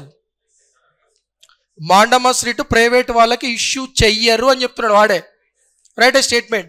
సెకండ్ స్టేట్మెంట్ రైట్ అంటే బి అనేది రైట్. బి అనేది ఎక్కడుందో చూడండి. బి అనేది 2లో ఉంది, నెక్స్ట్ 4లో ఉంది ఇక్కడ. సరే, మూడోది చూద్దాం. ప్రొహిబిషన్ రిట్ కేవలం జ్యుడిషియల్, క్వాసీ జ్యుడిషియల్ అధికారులపై మాత్రమే జారీ చేయబడుతుంది. ప్రొహిబిషన్. నెక్స్ట్, శాసన సంస్థలు ప్రైవేటు వ్యక్తులకు వ్యతిరేకంగా సెర్షియోరారీ రిట్ అందుబాటులో ఉంటుంది. రాంగ్. అది అసలు వాళ్ళకి వ్యతిరేకంగా జారీయే చేయరు. అంటే దాని మీద ఐడియా ఉంటుంది. డి అనేది కంప్లీట్ తప్పు, బి అనేది మటుకు రైట్. డి అనేది తప్పు, బి అనేది రైట్. దాన్ని బట్టి చూసుకుంటే ఇక్కడ ఆన్సర్ ఆటోమేటిక్గా రికగ్నైజ్ అయిపోతుంది. నెక్స్ట్, ఇక్కడ 21 క్వశ్చన్ చూడండి. ఇక్కడ national mission for justice delivery and legal reforms 2011. దీనికి సంబంధించి సరి అయిన అంశాలు అడిగారు. ఇది చాలా ఎక్స్ట్రీమ్ క్వశ్చన్, లక్లో రైట్ కావడం తప్ప, లేదంటే కొద్దిగా కామన్ సెన్స్ జ్యుడిషియరీ మీద బాగా ఐడియా ఉన్న వాళ్ళు మాత్రమే చేయగలరు, కానీ చాలా తక్కువ మంది చేయడానికి అవకాశం ఉంది ఇది. సరే, దీనికి సంబంధించి 3 స్టేట్మెంట్స్ ఉన్నాయి. ఇందులో ఫస్ట్ వన్, సుప్రీంకోర్టు కొన్ని హైకోర్టులలో న్యాయమూర్తుల సంఖ్యను పెంచడానికి అధ్యయనం సిఫార్సు, దానికి సంబంధించింది కాదు. ఏ ఆప్షన్ అనేది తప్పు. ఏ ఆప్షన్ ఎక్కడ ఉంటే అది తప్పు. 1లో ఏ ఆప్షన్ ఉంది, 2లో ఏ ఆప్షన్ ఉంది, 4లో ఏ ఆప్షన్ ఉంది. ఏ ఆప్షన్ ఉంటే తప్పు, ఏ అనేది తప్పు. B right, C right. బిలో న్యాయ వ్యవస్థలో చేరువను పెంచడం, ఆలస్యం మరియు పాత కేసుల సంఖ్యను తగ్గించడం, బి స్టేట్మెంట్ రైటు. సి, వ్యవస్థ నిర్మాణాల మార్పు ద్వారా జవాబుదారీతనాన్ని పెంపొందించి నిర్వహణ సామర్థ్య ప్రమాణాలను మెరుగుపరచడం. బిసి, ఈ 2 ఉన్నది రైట్, ఈ 2 కరెక్ట్ ఉన్నది. థర్డ్ ఆప్షన్ ఇది right. Okay, next constitutional amendment, దానికి సంబంధించి రాజ్యాంగ సవరణ బిల్లుని ప్రతిపాదించే అధికారం రాష్ట్ర శాసనసభకి లేదు. స్టేట్మెంట్ రైటా రాంగా? ఏ స్టేట్మెంట్ రైట్. నెక్స్ట్, రాజ్యాంగ సవరణ బిల్లుకు సంబంధించి పార్లమెంట్ ఉభయ సభల మధ్య ప్రతిష్టంభన తలెత్తితే, అంటే విభేదాలు తలెత్తితే పార్లమెంటు సంయుక్త సమావేశం ద్వారా దాన్ని పరిష్కరించవచ్చు. రాజ్యాంగ సవరణ బిల్లుల విషయంలో ఉందా? Joint sitting of the both houses of the Parliament applicable to only 2 bills, finance bills, ordinary bills, రెండింటికే. రాజ్యాంగ సవరణ బిల్లుల విషయాలు అది లేదు. బి అనేది తప్ప రైటా? తప్పు. ఏ అనేది రైట్, బి అనేది తప్పు. నెక్స్ట్ సి, రాజ్యాంగ సవరణ బిల్లు ప్రవేశపెట్టడానికి రాష్ట్రపతి ముందస్తు అనుమతి అవసరం లేదు. రైటే అది. A right, C right. Next Parliament, D చూడండి, పార్లమెంట్ ద్వారా పంపిన రాజ్యాంగ సవరణ బిల్లుకు రాష్ట్రపతి తప్పనిసరిగా ఆమోద ముద్ర వేయాలి. 1971లో ఆ రూలు పెట్టారు. It is applicatory to the president to give assent to the constitutional amendment bill. A right, C right, D right, తప్పనిసరిగా ఆమోద ముద్ర వేయాలి. నెక్స్ట్ వన్, నెక్స్ట్ ఇక్కడ చూడండి 23 క్వశ్చన్. ఇక్కడ చూడండి, ఈ క్రింది స్టేట్మెంట్స్ని పరిశీలించండి. 2 స్టేట్మెంట్లు ఇచ్చారు. 2 స్టేట్మెంట్లలో ఏది కరెక్ట్? రాష్ట్రపతి కార్యనిర్వాహక అధికారాలను మంత్రిమండలి సలహా మేరకు మాత్రమే అమలు చేయగలుగుతారు. రైట్ ఇది. ఎందుకంటే మనకి 74 ఆర్టికల్ మీద గ్రిప్ ఉన్నప్పుడు ఇవి చేయగలుగుతాం మనం. 74 ఆర్టికల్ చాలాసార్లు నేను క్లాసెస్లో చెప్పా. కేంద్ర మంత్రిమండలి, యూనియన్ కౌన్సిల్ ఆఫ్ మినిస్టర్స్కి రిలేటెడ్ ఉన్న ఆర్టికల్స్, స్టేట్ కౌన్సిల్ ఆఫ్ మినిస్టర్స్కి రిలేటెడ్ ఉన్న ఆర్టికల్స్, ఇవన్నీ ఎప్పుడు పర్ఫెక్ట్ ఉండాలని చెప్పి కంపారిజన్ టేబుల్స్ వేసి ఎన్నోసార్లు క్లాస్లో చెప్పాం. సరే, ఇక్కడ చూడండి 74, 75, 77, 78 ఎప్పుడు పర్ఫెక్ట్ ఉండాలి ఆర్టికల్స్ యూనియన్ గవర్నమెంట్కి సంబంధించి. వాటి మీద ఇచ్చిన క్వశ్చన్సే. ఏ స్టేట్మెంట్ కరెక్ట్ స్టేట్మెంటే? B statement. 1978లో జరిగిన 44వ రాజ్యాంగ సవరణ ప్రకారం సుప్రీంకోర్టు సూచించిన పరిమిత కేసులు తప్ప మంత్రిమండలి నిర్ణయాలు రాష్ట్రపతిని అభిశంసన చేయడానికి వీలవుతుంది. ఇది రాంగ్ స్టేట్మెంట్. ఇది బి అనేది రాంగ్ స్టేట్మెంట్. ఎందుకు రాంగ్ స్టేట్మెంట్ ఏది ఇంకా నాకు డెప్త్ ఎక్స్ప్లెనేషన్ కావాలనుకుంటే మన రఘురామ్స్ అకాడమీ యాప్లో ఇవన్నీ చాలా క్లియర్గా ఉన్నాయి, చూడండి. సరే, ఇక్కడ ఇచ్చిన క్వశ్చన్లో మటుకు ఇక్కడ ఏ మాత్రమే సరైంది, బి అనేది రాంగ్, ఏ మాత్రమే సరైంది అనేది కరెక్ట్. ఓకే, నెక్స్ట్ ఆర్టికల్స్, వాటిని జతపరచమని ఇచ్చారు. ఇవి సింపుల్ ఆర్టికల్సే. 74 ఆర్టికల్, 75, 61, 72. 61 చూసుకోండి. 61 రాష్ట్రపతిని తొలగించే పద్ధతి. C4 ఎక్కడుంది? 2 చోట్ల ఉంది. 2 చోట్ల ఉంది. ఏలో ఉంది, ఇలా ఉంది, 4లో ఉంది. నెక్స్ట్, సరే, ప్రధానమంత్రి నియామకం చూడండి. B1 75 article. 75 ఆర్టికల్, ప్రధానమంత్రిని ఎవరు నియమిస్తారు? రాష్ట్రపతి. చెప్పే ఆర్టికల్ నెంబర్ ఎంత? 75. ఇంకా క్లియర్గా చెప్పాలంటే 75 సప్లస్ 1. B1 ఎక్కడ ఉంది? ఒక చోటే ఉంది. B1 అయిపోయింది. ఫస్ట్ ఆప్షన్ ఏదైతే ఉందో అది రైట్. నెక్స్ట్ కమిషన్లకు సంబంధించి ఇక్కడ ఇది షెడ్యూల్ కులాల జాతీయ కమిషన్, అంటే నేషనల్ ఎస్సీ కమిషన్. దానికి సంబంధించి ఒక అధ్యక్షుడు ఉంటాడు, ఒక ఉపాధ్యక్షుడు ఉంటాడు, 3 సభ్యులు ఉంటారు. 1+1+3. First statement right. సెకండ్ది, భారత రాజ్యాంగం 338 ఆర్టికల్ అనుసరించి షెడ్యూల్ తెగల జాతీయ కమిషన్ ఏర్పాటు చేసింది. రైటే. 338కి దాన్ని అమెండ్మెంట్ చేసి 338A అని పెట్టి 89వ రాజ్యాంగ సవరణ ద్వారా ఏది ఏర్పాటు చేశారు? National ST commission. ఫస్ట్దేమో ఎస్సీ కమిషన్ గురించి ఇచ్చారు, సెకండ్ది ఎస్టీ కమిషన్ గురించి ఇచ్చారు, థర్డ్ది బీసీ కమిషన్ గురించి ఇచ్చారు. థర్డ్ది బీసీ దాంట్లో బీసీ కమిషన్లో ఒక అధ్యక్షుడు 1+3 ఉపాధ్యక్షులు అయిపోయింది. అక్కడే పోయింది. 3 ఉపాధ్యక్షులు అంటేనే పోయింది. ఇక 3 ఉపాధ్యక్షులు ఎవరుకుంటారు? ఇక 3 ఉపాధ్యక్షులు అంటే అక్కడ పోయినట్టే, ఇంకా మిస్టేక్ అయిపోయింది. మూడోది తప్పు. ఎన్ని రైటు? ఏ రైటు, బి రైటు. నెక్స్ట్, భారతదేశంలో భాషాపర అల్పసంఖ్యాక వర్గాల ప్రత్యేక అధికారి ఎవరు నియమిస్తారు? యాక్చువల్గా సింపుల్ క్వశ్చనే, కానీ మనం గుర్తుపెట్టుకోవాల్సింది ఏంటంటే లాస్ట్ 10 గ్రూప్ 2 ఎగ్జామ్లలో, అంటే కంబైన్డ్ ఏపీ లేదా విడిపోయిన తర్వాత లాస్ట్ 10 గ్రూప్ 2 ఎగ్జామ్లలో ఎప్పుడు ప్రతిసారి వచ్చే క్వశ్చన్లు, ప్రతిసారి వచ్చే వాటిల్లో 350 capital A article, 350 B article, ఈ రెండిట్లలో ఏదో ఒకటి ఎప్పుడు అడుగుతున్నారు. ఏదో ఒకటి 350 ఏ, 350 బి. లాస్ట్ 10 గ్రూప్ 2 ఎగ్జామ్లలో ఏదో ఒకటి ఎప్పుడు ఇస్తూనే ఉన్నారు. ఇప్పుడు ఇక్కడ ఇది special officer for linguistic minorities appointed by the president, రాష్ట్రపతి. కాకపోతే ఆర్టికల్ నెంబర్ మనం గుర్తు తెచ్చుకుంటే ఎంత? 350 B article, right. Next one, ఇది సింపుల్ క్వశ్చనే. 164 ఆర్టికల్ ప్రకారం ఈ క్రింది ఏ రాష్ట్రాలు ట్రైబల్ వెల్ఫేర్ మినిస్ట్రీ, గిరిజన సంక్షేమ మంత్రిత్వ శాఖ కలిగి ఉన్నాయి? 94వ రాజ్యాంగ సవరణ 2006 ప్రకారం ఏమేమి ఉన్నాయి? మధ్యప్రదేశ్, ఛత్తీస్గఢ్, జార్ఖండ్, ఒరిస్సా. బీహార్ని డిలీట్ చేసి ఛత్తీస్గఢ్, జార్ఖండ్ని చేర్చారు. దాని ప్రకారం చూసుకుంటే వస్తుంది ఇది. నెక్స్ట్, ఈడబ్ల్యూఎస్ రిజర్వేషన్ల వల్ల, ఈడబ్ల్యూఎస్ రిజర్వేషన్స్ అంటే దానికి సంబంధించి 103 కాన్స్టిట్యూషనల్ అమెండ్మెంట్ 2019 ద్వారా ఏ ఆర్టికల్స్ని అమెండ్మెంట్ చేశారు? 15లో 15 సబ్ క్లాస్ 6 వచ్చింది, 16లో 16 sub class 6. Simple question. Next, రాష్ట్రాలు ప్రత్యేక ఉద్యమాలు. రాష్ట్రాలు ప్రత్యేక ఉద్యమాలు. ఇక్కడ మారు ప్రదేశ్ అంటే ఐడియా రాకపోవచ్చు, కోసల ఐడియా రాకపోవచ్చు, కొడగు ఐడియా వస్తుంది, బోడోల్యాండ్ ఇంకా ఐడియా వస్తుంది. బోడోల్యాండ్ అంటే ఏమొస్తుంది? అస్సాం. D1 రెండు చోట్ల ఉంది. D1 1లో ఉంది, 3లో ఉంది. నెక్స్ట్, కొడగు కొద్దిగా ఈజీ ఉంటుంది. కొడగు ఎందులో? కర్ణాటక. కొడగు ఎంత ఆప్షన్? సి అంటే 5. C5 ఎన్నింటికి ఉంది? అదొక్కటి చూసుకున్నా చాలు. C5 ఒక్కదానికే ఉంది. మళ్ళీ కొడగు అంటే కర్ణాటక. నెక్స్ట్, మానవ హక్కుల కమిషన్. ఫస్ట్ స్టేట్మెంట్ ఏ, ఇది 1995లో ఏర్పాటు చేయబడ్డది. అయిపోయింది. ఇయర్ ఎంత? 93. అంటే ఫస్ట్ ఏ స్టేట్మెంట్ అనేది తప్పు. ఏ స్టేట్మెంట్ తప్పు అంటే ఇందులో చూడండి, ఫస్ట్ దాంట్లో ఏ మరియు B. First statement first answer తప్పు. ఏ ఎక్కడుంటే తప్పు, అంతే కదా. ఏ తప్పైంది కదా. ఏ ఎక్కడుంటే తప్పు. ఒకటో ఆన్సర్లో ఏ ఉంది, రెండో ఆన్సర్లో ఏబిసి అంటే అక్కడ తప్పే, మూడో ఆన్సర్లో ఏ ఉంది తప్పే. ఇంకా లాస్ట్ డైరెక్ట్గా వెళ్ళవచ్చు. మిగిలిన తెలియకపోయినా వెళ్ళొచ్చు మనం. మిగిలిన వెళ్ళకపోయినా అంటే టైం సేవింగ్ కూడా ఇంపార్టెంట్. ఎగ్జామ్లో టైం మిగలదు. ఇక్కడ కాబట్టి మనం ఫ్రీగా ఉన్నాం కాబట్టి ఎంతసేపు అయినా చూడొచ్చు, ఎంతసేపు అయినా ఉండొచ్చు. ఇట్లా ఎగ్జామ్ హాల్లో అట్లా ఉండదు. ఎగ్జామ్ హాల్లో హార్ట్ బీట్ ఇట్లా కొట్టుకుంటూ ఉంటుంది నీకు. ఎగ్జామ్ హాల్లో నీకు ఆ ఇచ్చిన టైంలో ఇట్లా నువ్వు ఇట్లా అసలు 20 క్వశ్చన్లకు అసలు ముందు అసలు నెగిటివ్ మార్క్ కాబట్టి ఏంటంటే అసలు ముందుకు పోలేము. అసలు కొన్ని డౌట్లు అట్లా పెడతావు, కానీ ఈ లోపల టైం చెప్తూనే ఉంటారు. నువ్వు భయపడడానికే గంట అయిపోతుంది. భయపడడానికే. మీరు టైం పెట్టుకొని చూడండి. మీరు టైం పెట్టుకొని చూసినప్పుడు టైం సరిపోదు. టైం చాలా ఇంపార్టెంట్. ఇవి మీరు ఫ్రీగా ఉన్నారు కాబట్టి చేయగలుగుతున్నారు ఇవి. కానీ ఒక పర్టికులర్ టైం పెట్టి ఆ టైం ముందు పెట్టినప్పుడు మీరు ప్రశాంత వాతావరణంలో చూస్తున్నారు ఇవి. కానీ ఎగ్జామ్లో రాసే వాళ్ళది వేరుంటుంది. అది వాళ్ళ ఎగ్జామ్ సెంటర్కి 1 గంట ముందే బయలుదేరిపోవాలి. మళ్ళీ ఎగ్జామ్ హాల్లో పోయిన తర్వాత 1 గంట వెయిట్ చేయాలి క్వశ్చన్ పేపర్ వచ్చిందాక.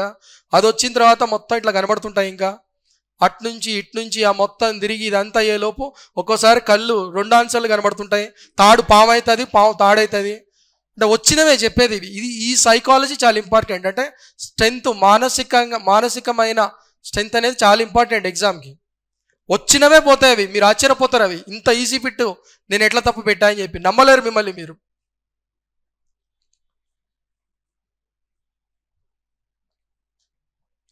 నెక్స్ట్, ఇక్కడ ఎన్నికలకు సంబంధించింది. ఇది భారత ఎన్నికల సంఘం రాష్ట్రపతి సమ్మతి తర్వాత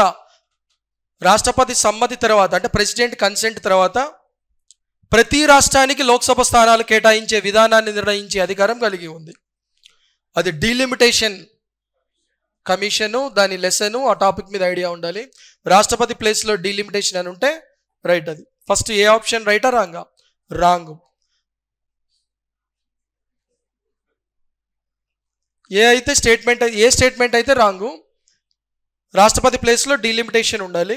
నెక్స్ట్ బి, పార్టీలకు చిహ్నాలను అంటే సింబల్స్ భారత ఎన్నికల సంఘం కేటాయిస్తుంది. సెకండ్ ఇది డైరెక్ట్గా రైట్, ఓన్లీ బి మాత్రమే రైట్ ఇందులో. నెక్స్ట్ జిల్లా జడ్జీలు వీరిచే నియమించబడతారు. చాలా సింపుల్ క్వశ్చన్. జిల్లా జడ్జీలు అంటే ఆర్టికల్ నెంబర్ 233. అపాయింట్ చేసేది ఎవరు? గవర్నర్. డైరెక్ట్ సింపుల్, మూడో ఆన్సర్ డైరెక్ట్ కనబడుతూనే ఉంది, కానీ ఆన్సర్ పెట్టాలి. చాలా ఉంటుంది ప్రాసెస్, ఈజీయే. ఓఎంఆర్ షీట్ ఉంటుంది, 3 ప్లేస్లో 2 పోయి ఇట్లా డాట్ పెట్టే వాళ్ళు కూడా ఉంటారు మీకు ఆ టైంకి. ఇవన్నీ ఎగ్జామ్లో జరిగే అద్భుతాలు ఇవి.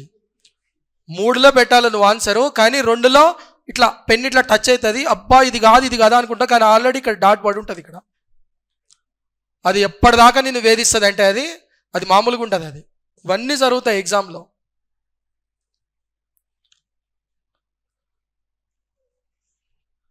చూడండి, ఇది నెక్స్ట్ క్వశ్చన్. ఇది సింపుల్ సీక్వెన్స్. ఎలక్షన్ రిఫార్మ్స్ సంబంధించి, ఎన్నికల సంస్కరణలకు సంబంధించి ఏర్పడిన ఆ కమిటీలు ఏవైతే ఉన్నాయో వాటిని ఆర్డర్లో పెట్టమన్నారు. చాలా సింపుల్ ఇది. Dinesh Goswami committee, Vohra committee, Tarkunde, Indrajit Gupta committee. అంటే ఇవి సీక్వెన్స్ ముందే నేర్చుకోవాలి ఎవరైనా. తార్కుండే కమిటీ 1974, ఇచ్చిన వాటిల్లో ఫస్ట్ అదే తార్కుండే కమిటీ 1974. నెక్స్ట్ దినేష్ గోస్వామి 1990. ఇది వాళ్ళు ఇయ్యలే 1990 అని, మనకు ప్రింట్ డిటిపి పడ్డది మిస్టేక్. 1990 దినేష్ గోస్వామి. నెక్స్ట్ మనకి ఇంద్రజిత్ ఓహ్రా కమిటీ ఉంది. Vohra committee 1993 Vohra committee. Indrajit Gupta committee 1998. ఆ ఇయర్స్ ఐడియా ఉండాలి అవి.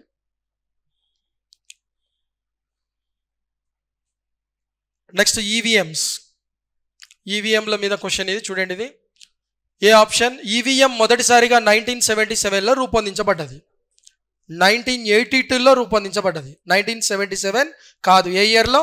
1982లో. అంటే ఏ స్టేట్మెంట్ అనేది తప్పు. టైం సేవింగ్కి చూడండి, ఏ స్టేట్మెంట్ ఏ ఆన్సర్ ఎక్కడ ఉంటే అవన్నీ తప్పు.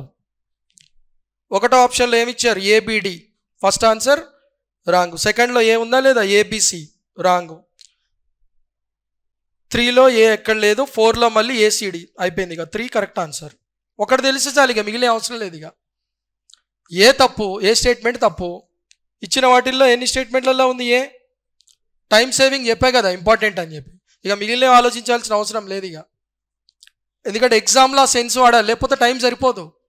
టైం చూడండి, మీరు ఇప్పుడు నేను చెప్పినవి మీకు ఎగ్జామ్ హాల్లో గుర్తొస్తాయి. ఎగ్జామ్ హాల్లో టైం అస్సలు సరిపోదు, ఇంకొద్దిగా టైం ఉంటే బాగుండు ఇట్లా అని చెప్పి.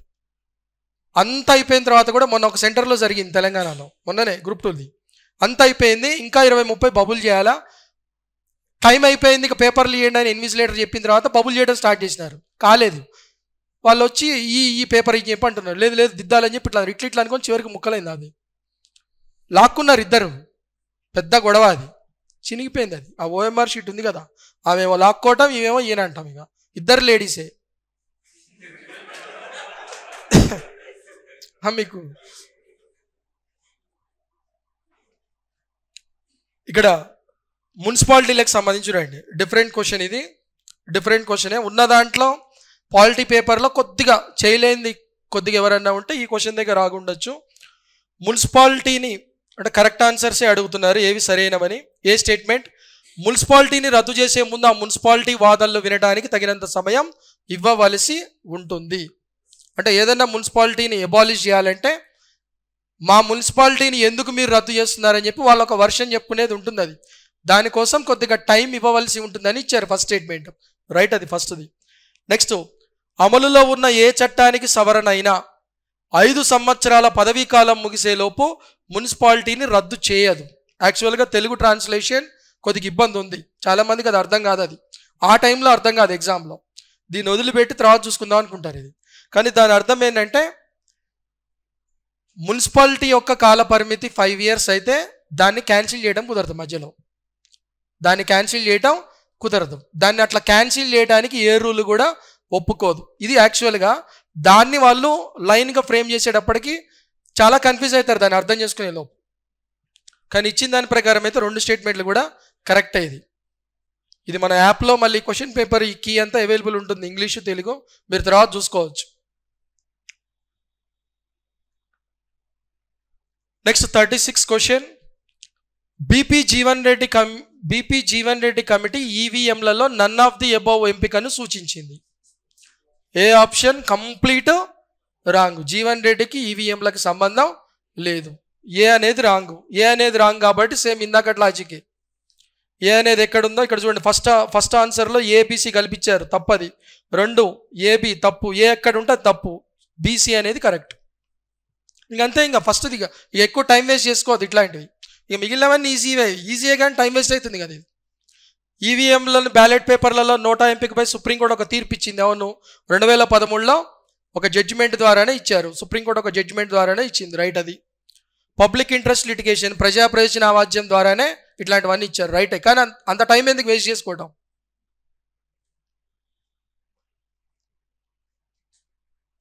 74వ రాజ్యాంగ సవరణకు సంబంధించి క్రింది అంశాలు పరిగణించండి. 3 లక్షలు లేదా అంతకన్నా ఎక్కువ జనాభా కలిగిన మున్సిపాలిటీలకు వార్డ్ కమిటీలను ఏర్పాటు చేయొచ్చు. ఇది రైటే. మరి ఎగ్జామినర్ ఎట్లా తీసుకుంటాడో తెలియదు, ఎందుకంటే రీసెంట్గా దాన్ని 4 lakhs కూడా చేశారు. దాని లిమిట్ని 4 lakhs కూడా చేశారు.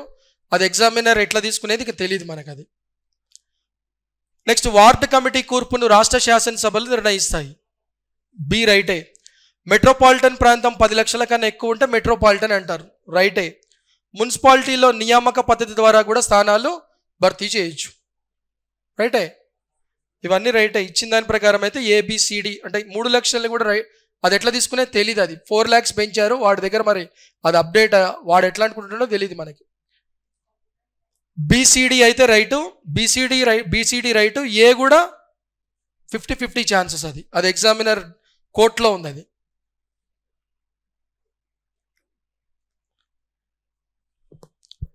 రాజ్యాంగ సభ కూర్పు అంటే రాజ్యాంగ పరిషత్ నిర్మాణం, కాన్స్టిట్యూషనల్ అసెంబ్లీ ఏర్పాటుకి సంబంధించిన కామెంట్స్, దానికి సంబంధించిన క్వశ్చన్ ఇది.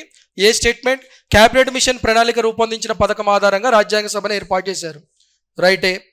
క్యాబినెట్ మిషన్ తెలుసు కదా, వాళ్ళ ప్లాన్ ప్రకారమే ఏర్పాటు చేశారు. అందులో 3 సభ్యులు ఉంటారు, ఐడియా ఉంది కదా అది. Next, B statement. దేశంలోని అన్ని రాష్ట్రాలు సంస్థానాలు భౌగోళిక ప్రదేశాన్ని అనుసరించి ప్రాతినిధ్య పద్ధతిలో సీట్ల కేటాయింపు జరిపారు. ఇంగ్లీష్లో చూడండి. Each province and princely state were to be allotted seats in proportion to their respective geographical areas. తప్పది. Proportion to their population. ఇంకా క్లియర్గా ఆల్రెడీ ఉంటుంది మనకి. క్యాబినెట్ మిషన్ చాలా క్లియర్గా చెప్పిపోతారు. 389 మందిని మీరు సెలెక్ట్ చేసుకోండి అని. 389 మందితో మీరు రాజ్యాంగాన్ని రాసుకోండి అని ఒక నెంబర్ ఫిక్స్ చేసిపోతారు వాళ్ళు. ఎందుకు 389 చెప్పారు, 489 చెప్పొచ్చుగా, 589 చెప్పొచ్చుగా, 389 ఎందుకు వాళ్ళు చెప్పారంటే అప్పుడున్న జనాభాకి తగ్గట్టుగా వాళ్ళు చెప్పిన నెంబర్ అది. ప్రతి 10 లక్షల మందికి ఒకళ్ళు. అప్పుడు 38 నుంచి 39 lakhs మధ్య ఉంది జనాభా. అది భౌగోళిక ప్రదేశం అనేది తప్పు, దాని ప్లేస్లో ఏముండాలి, జనాభా అనేది ఉండాలి. Next, C statement. ప్రతి బ్రిటిష్ పాలిత రాష్ట్రాలకు కేటాయించవలసిన సీట్లను 3 ప్రధాన వర్గాలైన ముస్లింలు, సిక్కులు మరియు ఇతర ప్రజలను దృష్టిలో ఉంచుకొని కేటాయించడం జరిగింది. 3వ స్టేట్మెంట్. ముస్లింలు, సిక్కులు, జనరల్. ఇంగ్లీష్లో కరెక్ట్గా ఉంది జనరల్. ఇంగ్లీష్లో బాగా అర్థమయ్యేటట్టుంది జనరల్, రైట్. ఇది ముస్లింలు, సిక్కులు, జనరల్ స్టేట్మెంట్, రైట్. ఇది BC. A statement right, C statement right, B statement అనేది తప్పు. నెక్స్ట్, 1935 యాక్ట్కి సంబంధించి అడిగారు. 1935 చట్టం, దానికి సంబంధించిన లక్షణాలు. కేంద్రంలో ద్వంద్వ పాలన, ఇంగ్లీష్లో అయితే dyarchy at the centre, right statement. A statement చూడండి. ఏలో సమాఖ్య మరియు రాష్ట్రాల స్వయం ప్రతిపత్తి అంటే ఫెడరల్ అండ్ ప్రొవిన్షియల్ అటానమస్, రైటే. బి కేంద్రంలో ద్వంద్వ పాలన, కేంద్రంలో డయార్కీ, రైటే. ఏ రైటు, బి రైటు. సి రాష్ట్రాల్లో ద్వంద్వ పాలన, తప్పు. ఇది 1919 యాక్ట్. సి అనేది కంప్లీట్ తప్పు. ఏ రైటు, బి రైటు. నెక్స్ట్, కేంద్రం మరియు రాష్ట్రాల మధ్య శాసనాధికారాల పంపిణీ అంటే కేంద్ర జాబితా, రాష్ట్ర జాబితా ఉంది కదా. కేంద్ర జాబితాలో 59, దాన్నే ఫెడరల్ జాబితా అంటాం. కేంద్ర జాబితా, ఫెడరల్ జాబితా రెండిస్తే ఏ ఆన్సర్ రైట్ అవుతుంది? ఫెడరల్ పెట్టాలి, కేంద్రాన్ని పెట్టద్దు. కేంద్ర జాబితా ఫెడరల్ జాబితా అనిస్తే ఫెడరల్ జాబితా రైట్ అవుతుంది, కేంద్ర జాబితా తీసుకోవద్దు. ఫెడరల్ జాబితా లేకపోతేనే ఏది రైట్ అవుతుంది? కేంద్ర జాబితా రైట్ అవుతుంది. A right, B right, D right, ABD అనేది కరెక్ట్ ఆన్సర్, సి అనేది కంప్లీట్ తప్పు. నెక్స్ట్, భారత రాజ్యాంగ నిర్మాణానికి సంబంధించి క్రింది వాక్యాలు. భారతదేశం అధ్యక్ష తరహా పాలన కంటే పార్లమెంటరీ తరహా పాలనను ఎంచుకుంది. మనది ప్రెసిడెన్షియల్ ఫామా, పార్లమెంటరీ ఫామా? Parliamentary, first right. Next B, ప్రభుత్వ స్థిరత్వం కంటే బాధ్యతాయుత తత్వాన్ని అధికంగా ఎంచుకోవటం జరిగింది. స్థిరత్వం కంటే బాధ్యతాయుత తత్వం, అది ఆ లెసన్ ఇంటేనే అర్థమవుతుంది. అమెరికాలో ఫిక్స్, అమెరికాలో అధ్యక్ష తరహా పాలన ఉంది, 4 years ఉంటుంది. 4 yearsలలో వాళ్ళని ఏం చేయలేము. ఇండియాలో అవిశ్వాస తీర్మానాలు, ఇట్లా రకరకాల తీర్మానాలు ఉన్నాయి, ఎట్లా పడితే అట్లా వాళ్ళని తొలగించవచ్చు. ఇది రెస్పాన్సిబుల్ గవర్నమెంట్. మంత్రులంతా వాళ్ళు చేసిన పనుల గురించి లోక్సభకు పోయి చెప్పాలి. కేంద్ర మంత్రులంతా రాజ్యసభలో చెప్పకపోవడం నీ ఇష్టం, కానీ లోక్సభలో మటుకు నువ్వు చేసిన పనుల గురించి ప్రతి ఒక్కటి కూడా డీటెయిల్స్ అన్ని చెప్పాలి. ఇది కొద్ది కాన్సెప్ట్కి సంబంధించిందే. ఎన్ని రైట్ స్టేట్మెంట్స్ ఇందులో? 2 రైట్. నెక్స్ట్ చూడండి, ఇక్కడ ఈ క్రింది వాణిలో మాండమస్ రిట్కి సంబంధించి క్వశ్చన్, సరైన అంశాలు, కరెక్ట్ స్టేట్మెంట్స్ అడుగుతున్నారు. కరెక్ట్ స్టేట్మెంట్స్ అందులో ఫస్ట్ వన్ చూడండి. మాండమస్ రిట్కి సంబంధించి ఫస్ట్ స్టేట్మెంట్, ప్రాథమిక హక్కులకు విఘాతం కలిగినప్పుడు మాత్రమే ఇది వర్తిస్తుంది. ప్రాథమిక హక్కులకు విఘాతం కలిగినప్పుడు మాత్రమే ఇది వర్తిస్తుంది. చూడండి, ఇక్కడ మాత్రమే అని ఉంది. ఇది మన కొద్దిగా ఫేక్ చేయడానికి కొద్దిగా ఇక్కడ మనం ఆలోచించాలి. ప్రాథమిక హక్కులకు విఘాతం కలిగినప్పుడు మాత్రమే వర్తిస్తుంది అనేది తప్పిది. వేరే విషయాలకు కూడా వర్తిస్తుంది, ఓన్లీ మాత్రమే అని ఉంటే కనుక తప్పిది. ఓకే, ఇక్కడ సెకండ్ స్టేట్మెంట్లో చాలా క్లియర్గా ఉంది. ఇది ప్రభుత్వానికి వ్యతిరేకంగా వర్తిస్తుంది. కరెక్టే, ప్రభుత్వానికి వ్యతిరేకంగానే ఇది ఇష్యూ చేస్తారు, గవర్నమెంట్కి అగైనిస్ట్గానే ఇది ఇష్యూ చేస్తారు. రైట్. మరియు దిగువ కోర్టులకు మరియు ఇతర న్యాయ సంస్థలకు వ్యతిరేకంగా కూడా వర్తించబడుతుంది. అంటే మాండమస్ రిట్ని ఓన్లీ గవర్నమెంట్ అథారిటీస్కి మాత్రమే కాదు, ఇంకెవరెవరికి అంటున్నారు? దిగువ కోర్టులు అంటే మనకి లోయర్ కోర్ట్స్, ఇంగ్లీష్లో అయితే లోయర్ కోర్ట్స్, వాటికి కూడా అప్లై చేయొచ్చు. ఇతర న్యాయ సంస్థలు వీటికి కూడా ఇష్యూ చేయొచ్చు. ఇతర న్యాయ సంస్థలకు కూడా వ్యతిరేకంగా జారీ చేయొచ్చు. ఇతర న్యాయ సంస్థలు అంటే ఏమొస్తాయి? ట్రిబ్యునల్స్ వస్తాయి. ట్రిబ్యునల్స్ మన బుక్లో, మన క్లాసుల్లో గంటలు చెప్పినాం ఇట్లాంటి వాటి గురించి. మాండమస్ రిట్ ఈ క్రింది వాణిలో వేటికి అప్లికబుల్ అవుతుంది, వేటికి వర్తిస్తుంది అంటానికి ఒక టేబుల్ ఉంది, వేటికి వర్తించదంటానికి ఒక టేబుల్ ఉంది. అవి ఐడియా ఉంటే అయిపోతుంది. ఓకే, ఏ అనేది రాంగ్ స్టేట్మెంట్, బి అనేది కరెక్ట్ స్టేట్మెంట్. ఓకే, సి, ఇది రాజ్యాంగ విరుద్ధమైన చట్టాన్ని అమలు చేయవద్దని కూడా ప్రభుత్వ అధికారిని ఆదేశిస్తుంది. రైట్, అది సి స్టేట్మెంట్ కూడా right. B right, C right. Next D, ఇది చట్టపరమైన విధిని నిర్వర్తించడానికి నిరాకరించిన ఏ అధికారినైనా ఆ విధి నిర్వహించేలా నిర్దేశిస్తుంది. రైట్, ఇది డి కూడా రైటే. బిసిడి ఉన్నది కరెక్ట్ ఆన్సర్. బిసిడి అనేది 4th ఉంది, కరెక్ట్ ఆన్సర్, ఇది రైటు. ఓకే, ఫండమెంటల్ రైట్స్ మీద ఎంత డెప్త్గా మనం క్లాసులు చెప్పామంటే అంత చెప్పాం. రిట్ల మీద చాలా డెప్త్గా చెప్పాం. మళ్ళీ మీ అందరికీ ఒకసారి చెప్పేది ఏంటంటే, ఎక్స్పీరియన్స్ ఫ్యాకల్టీ, కనీసం ఒక 10 years 15 years ఎక్స్పీరియన్స్ ఉన్న ఫ్యాకల్టీస్ వాళ్ళని ఎంచుకోండి. వాళ్ళు 1-2 ఉన్నారు, వాళ్ళని సెలెక్ట్ చేసుకోండి. ఆఫ్లైన్లో క్లాసులు చెప్పిన ఎక్స్పీరియన్స్ ఉండాలి, వాళ్ళని ఎంచుకోండి అని ఎన్నోసార్లు మీకు చెప్పాం. మన రఘురామ్స్ అకాడమీ యాప్లో లైవ్ అండ్ మెంటార్షిప్ అని ఒక కోర్స్ ఉంది. రఘురామ్స్ అకాడమీ యాప్ డౌన్లోడ్ చేయండి, లైవ్ అండ్ మెంటార్షిప్ కోర్సులోకి వెళ్తే మీరు ఫోల్డర్స్ చెక్ చేస్తే 60 అంటే ఫ్రీ పాలిటీ క్లాసెస్ అని ఉంటాయి. ఫ్రీ పాలిటీ క్లాసెస్ అని ఒక ఫోల్డర్ ఉంటుంది. అందులో 60 క్లాసులు ఫ్రీగా ఉంటాయి. అందులో 60 క్లాసులు ఫ్రీగా విని మీకు ఫ్యాకల్టీ ఎట్లా చెప్తున్నాడు ఏంటని మీకు క్లారిటీ వచ్చిన తర్వాత జాయిన్ కండి. అంతేగాని గుడ్డిగా జాయిన్ కావద్దు. కనీసం 50 క్లాసులు ఫ్రీగా విని జాయిన్ కండి.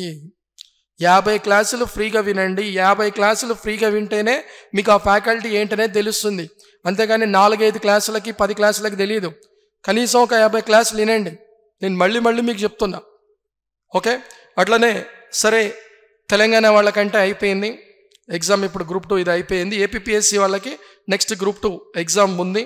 ఈ వీడియో తెలంగాణ వాళ్ళు కీ గురించి చూస్తున్నారు, ఏపీ వాళ్ళు ఈ ప్రశ్నలు మనకెట్లా ఉపయోగపడతాయి అని చెప్పి ముందు జాగ్రత్తల కోసం వాళ్ళు చూస్తున్నారు, ఏపీపీఎస్సీ వాళ్ళు కూడా చూస్తున్నారు. ఏపీపీఎస్సీ వాళ్ళకి మళ్ళీ చెప్తున్నా, December 27న 7 days బ్యాచ్ ఒకటి, షార్ట్ టర్మ్ బ్యాచ్ ఒకటి స్టార్ట్ అవుతుంది. 7 రోజుల్లో మెయిన్ ఎగ్జామ్ పాయింట్ ఆఫ్ వ్యూలో అతి ముఖ్యమైన ఇంపార్టెంట్ క్వశ్చన్స్ ఏవైతే ఉన్నాయో అవి ఫ్రేమ్ చేసి మీ చేతనే ఆఫ్లైన్లో క్లాస్ రూమ్లో మీ ముందే ప్రాక్టీస్ చేయించడం జరుగుతుంది.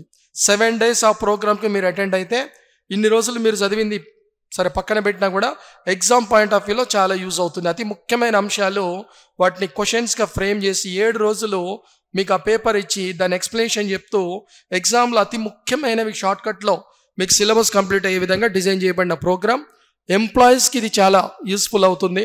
తక్కువ టైంలో ఇన్ని రోజులు జాబ్లో ఉన్నారు కాబట్టి చదవలేకపోయారు కాబట్టి ఈ లాస్ట్ అయినా సరే కొంతమంది లీవ్ తీసుకొని ఇప్పుడైనా చదువుదామని చెప్పి కొంతమంది హైదరాబాద్ వస్తుంటారు.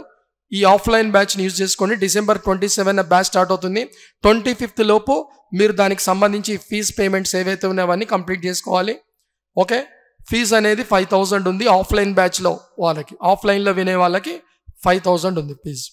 డైరెక్ట్గా లైవ్ ఇక్కడికి వస్తే ఆ క్వశ్చన్స్ మీకు చెప్పేటప్పుడే ఏపీపీఎస్సీ వాళ్ళకి 5 యూనిట్లు ఉన్నాయి కాబట్టి 5 యూనిట్లని షార్ట్ రివిజన్ కూడా ప్రతి యూనిట్లో షార్ట్ రివిజన్గా ఇంపార్టెంట్ పాయింట్స్ అవి కూడా ఆటోమేటిక్ అక్కడే అంత ఎక్స్ప్లెనేషన్ అయిపోతుంది. చాలా తక్కువ టైంలో తొందరగా ఎక్కువ మార్కులు తెచ్చుకునే ప్రిపరేషన్ ఏపీపీఎస్సీ వాళ్ళు అస్సలు నెగ్లెక్ట్ చేయొద్దు. December 27 batch already first batch start అయింది, అది ఆల్రెడీ రన్ అవుతుంది. సెకండ్ బ్యాచ్ December 27, కానీ ఫీజ్ పేమెంట్ ముందే కంప్లీట్ కావాలి. ఓకే, నెక్స్ట్ 142 చూడండి. చాలా ఈజీ కేసులు. రాజ్యాంగ ప్రాథమిక నిర్మాణానికి సంబంధించి క్రింద ఇవ్వబడిన కేసులను కాలక్రమానుసారంగా క్రింది వాణిని అమర్చండి. ఇయర్ వైజ్గా సింపుల్ కేసులే అవి. Golaknath 1967, Minerva Mills 1980, Kesavananda Bharati 73, Champakadurai Rajan 1951. ఎగ్జామ్లో ఎట్టి పరిస్థితులు ఏంటంటే వచ్చినే మడుగు పోగొట్టుకోవద్దు. వచ్చినవి ఏవైతే ఉన్నాయో అవి మడుగు పోగొట్టుకోవద్దు. రానివి ఎట్లాగో రావు, వచ్చినే పోగొట్టుకోకుంటాం అనేది చాలా ఇంపార్టెంట్. ఇట్లాంటివి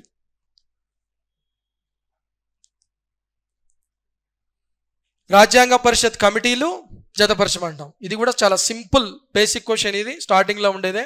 ప్రాథమిక హక్కుల సలహా కమిటీ అధ్యక్షుడు ఎవరు? సలహా కమిటీ అంటే వల్లభాయ్ పటేల్. ఏ ఎంత 2, A2 ఎన్నిట్లలో ఉంది? A2 ఒక దాంట్లోనే ఉంది, అంతే, క్లియర్ అయిపోయింది. ఇక మిగిలినవన్నీ సింపుల్. ఇక కేంద్ర రాజ్యాంగ కమిటీ అంటే యూనియన్ కాన్స్టిట్యూషన్, నెహ్రూ. ఇక మిగిలినవన్నీ తెలిసినవే, సింపుల్. అది రాజ్యాంగ కమిటీ రచనా కమిటీ బిఆర్ అంబేద్కర్. ఇది సింపుల్ క్వశ్చన్. అది నెక్స్ట్ సరి అయిన స్టేట్మెంట్స్ ఇవి. ఫస్ట్ వన్, రాజ్యాంగంలోని 17వ ప్రకరణ అంటరానితనం రద్దుకు సంబంధించింది. 17 రైట్. Simple question. ఏ వ్యక్తి అయినా రాజ్యాంగ ప్రకరణ 17 ఉల్లంఘిస్తే ఆ వ్యక్తిపై చర్య తీసుకోవడం జరుగుతుంది. రైటే, సింపుల్ క్వశ్చన్. AB 2 రైటే. ఇది కూడా చాలా చాలా సింపుల్ క్వశ్చన్. భారత రాజ్యాంగంలో పొందుపరచబడిన క్రింది ప్రాథమిక హక్కులను సరైన వరుస క్రమంలో అమర్చండి. Simple question. ప్రాథమిక హక్కులు వరుస క్రమంలో అమర్చడం. ఫస్ట్ ఏమొస్తుంది ఇందులో? సమానత్వపు హక్కు, తర్వాత స్వేచ్ఛ హక్కు, తర్వాత ఇక్కడ మత స్వేచ్ఛ హక్కు, దోపిడీ పీడనాన్ని ఇయ్యలే, మత స్వేచ్ఛ హక్కు, తర్వాత రాజ్యాంగ పరిహార హక్కు. సింపుల్ క్వశ్చన్స్ ఇవి. అంటే ఈ క్వశ్చన్లు తప్పులు చేయొద్దు, కానీ ఇవి కూడా పొరపాటున ఓవర్ఫ్లోలో మిస్టేక్ అవుతుంటాయి. ఎందు గురించి చెప్తున్నా, ఇక్కడ చూడండి. భారత రాజ్యాంగంలో ఏ ఆర్టికల్ అంతర్జాతీయ వివాదాల పరిష్కారానికి మధ్యవర్తిత్వ పద్ధతిని తెలుపుతుంది? Direct 51 article. ఆదేశిక సూత్రాలు ఆర్టికల్ అది 51. పెద్ద కన్ఫ్యూజ్ కూడా ఏం లేదు. Last article direct principles of state policy 36 నుంచి 51 కరెక్ట్. కన్ఫ్యూజ్ చేయడానికి ఇక్కడ పక్కన ఏం పెట్టారు? డి. ఎందుకట్లా పెట్టారంటే 51లో 4 పాయింట్లు ఉంటాయి. 51 ఆర్టికల్లో 4 పాయింట్స్ ఉంటాయి వరుసగా, 1, 2, 3, 4. First point international peace, second friendly relations దానికి సంబంధించి, 3 అంతర్జాతీయ చట్టాలను గౌరవించాలి, 4 ఇది అంతర్జాతీయ మధ్యవర్తిత్వ ఆర్బిట్రేటర్ ఏదైతే ఉందో మధ్యవర్తిత్వం ద్వారా సమస్యలు పరిష్కరించుకోవాలని చెప్పి ఆ 4 పాయింట్స్ ఉన్నాయి కాబట్టి వాడు అట్లా ఇచ్చాడు 51D అని చెప్పి. అయినా క్లారిటీగానే ఉంది, 51 అన్న నెంబర్ తెలిసి చాలు.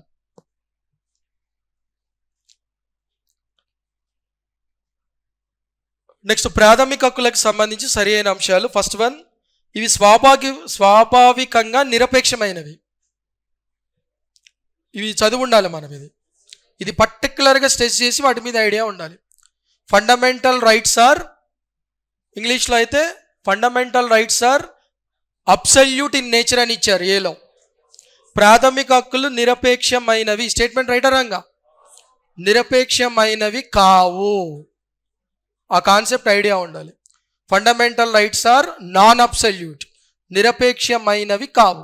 అంటే అసలు ఈ టెర్మినాలజీకి మీనింగ్ తెలియాలి. నిరపేక్షమైనవి కావు. అబ్సల్యూట్ అంటే ఏంటి, నాన్ అబ్సల్యూట్ అంటే ఏంటి? నిరపేక్షమైనవి అంటే దానిపైన లిమిట్స్ పెట్టే పవరు ఎవరికి లేదని. ఫండమెంటల్ రైట్స్ పై లిమిట్స్, పరిమితులు పెట్టే పవర్ ఎవరికి లేనప్పుడు ఈ స్టేట్మెంట్ రైట్. ఏది? నిరపేక్షమైనవి అని. కానీ నేషనల్ ఎమర్జెన్సీ టైంలో ఫండమెంటల్ రైట్స్ పై రెస్ట్రిక్షన్స్ ఉంటాయా, ఉండవా? ఉంటాయి. ఎవరికైనా సరే ఫండమెంటల్ రైట్స్ పై రెస్ట్రిక్షన్స్ పెట్టే పవరు ఏదో ఒక టైంలో ఉంటే అప్పుడు నిరపేక్షమైనవి కావు అనాలి. నిరపేక్షమైనవి అంటే పరిమితులు లేనివి అని. అవి చూసుకోవాలి అవి. నెక్స్ట్ ఇది ఈజీయే, స్వాభావికంగా న్యాయబద్ధమైనవి. జస్టిసబులా, నాన్ జస్టిసబులా? జస్టిసబుల్. బి రైటే. రాజకీయ ప్రజాస్వామ్యాన్ని పెంపొందిస్తాయి. రాజకీయ సామాజిక ప్రజాస్వామ్యాన్ని పెంపొందించేవి ఏంటంటే, ఇంకా ప్యూర్, ఇంకా చెప్పాలంటే రాజకీయం క్లియర్. ఇంకా పొలిటికల్ డెమోక్రసీకి సంబంధించినవి ఫండమెంటల్ రైట్స్. ఆర్థిక సాంఘిక ప్రజాస్వామ్యం అంటే ఏమొస్తాయి? ఆదేశిక సూత్రాలు వస్తాయి. ఓన్లీ రాజకీయ ప్రజాస్వామ్యం అంటే ప్రాథమిక హక్కులు. ఆర్థిక సాంఘిక, ఎకనామిక్ అండ్ సోషల్ డెమోక్రసీ అంటే అట్లా కాకుండా ఎకనామిక్, సోషల్, పొలిటికల్ జస్టిస్ అంటే 3 రకాల న్యాయాలంటే 3 రకాల న్యాయాలు. జస్టిస్ 3 రకాల న్యాయాలంటే ప్రవేశిక వస్తుంది, డైరెక్టివ్ ప్రిన్సిపల్స్ వస్తుంది. న్యాయాలు వేరు, ప్రజాస్వామ్యాలు వేరు. న్యాయాలు వేరు, ప్రజాస్వామ్యాలు వేరు. 3 రకాల న్యాయాలను పెంపొందించేవి ఏంటంటే డైరెక్టివ్ ప్రిన్సిపల్స్ వస్తుంది. మళ్ళీ ఇంకెక్కడ చెప్పారంటే ప్రవేశికలో చెప్పారు. ప్రజాస్వామ్యంకి వచ్చేటప్పటికి ఏంటంటే ఓన్లీ పొలిటికల్ డెమోక్రసీ అంటే ఫండమెంటల్ రైట్స్ వస్తాయి. ఎకనామిక్ అండ్ సోషల్ డెమోక్రసీ అంటే ఏమొస్తాయంటే ఇవి. అందుకనే వాళ్ళు డెమోక్రసీ అడుగుతున్నారా, ప్రజాస్వామ్యం మీద అడుగుతున్నారా, న్యాయం మీద అడుగుతున్నారా, అవి చూసుకొని చేయాలి. లేకపోతే మార్కులు అక్కడ మిస్ అయిపోతాయి. నెక్స్ట్ వీటిని ఐరిష్ రాజ్యాంగం నుంచి స్వీకరించడం జరిగింది ప్రాథమిక హక్కులని. తప్పు. ఫస్ట్ది తప్పు. ఏ తప్పు, డి తప్పు. ఏ తప్పు, డి తప్పు. ఓన్లీ ఎన్ని రైట్? బీసీ మాత్రమే రైట్. బీసీ ఉంది కదా. నెక్స్ట్, ఈ క్రింది వాణిలో ఏ రాజ్యాంగ సవరణ ఆర్టికల్ 3కు సవరణ చేసింది? అంటే ఆర్టికల్ 3కి సంబంధించిన రాజ్యాంగ సవరణ ఏది అని చెప్పి అడుగుతున్నారు ఇక్కడ. ఇది కూడా రాజ్యాంగ సవరణ మీద ఐడియా ఉంటే సింపుల్గా అయిపోతుంది. వచ్చినవి చూడండి. 21 లాంగ్వేజెస్కి సంబంధించింది, భాషలకు సంబంధించింది. 39 ఏంటంటే మీకు నేషనల్ ఎమర్జెన్సీ లెసన్ బాగా చదువుంటే ఐడియా ఉంటుంది. ఎందుకంటే 18 చాలామందికి ఐడెంటిఫై కాదు. 18 అనేది చాలామందికి ఐడెంటిఫై కాదు ఎగ్జామ్ పాయింట్ ఆఫ్ వ్యూలో. అది ఎవరు బాగా పాలిటిక్స్ చదివిన వాళ్ళకి ఐడెంటిఫై అవుతుంది. 18వ రాజ్యాంగ సవరణ అంటే చండీగఢ్ 1966లో ఏర్పడుతుంది. ఆ టైంలో అది ఐడియా ఉండాలి. 3rd ఆర్టికల్కి సవరణ చేయడం ద్వారా కొన్ని ప్రాంతాలను తీసి ఇట్లా కలిపి చేశారు. అది చాలామందికి ఐడియా రాదు. అది రాకపోయినా మిగిలే తెలిసి చాలు.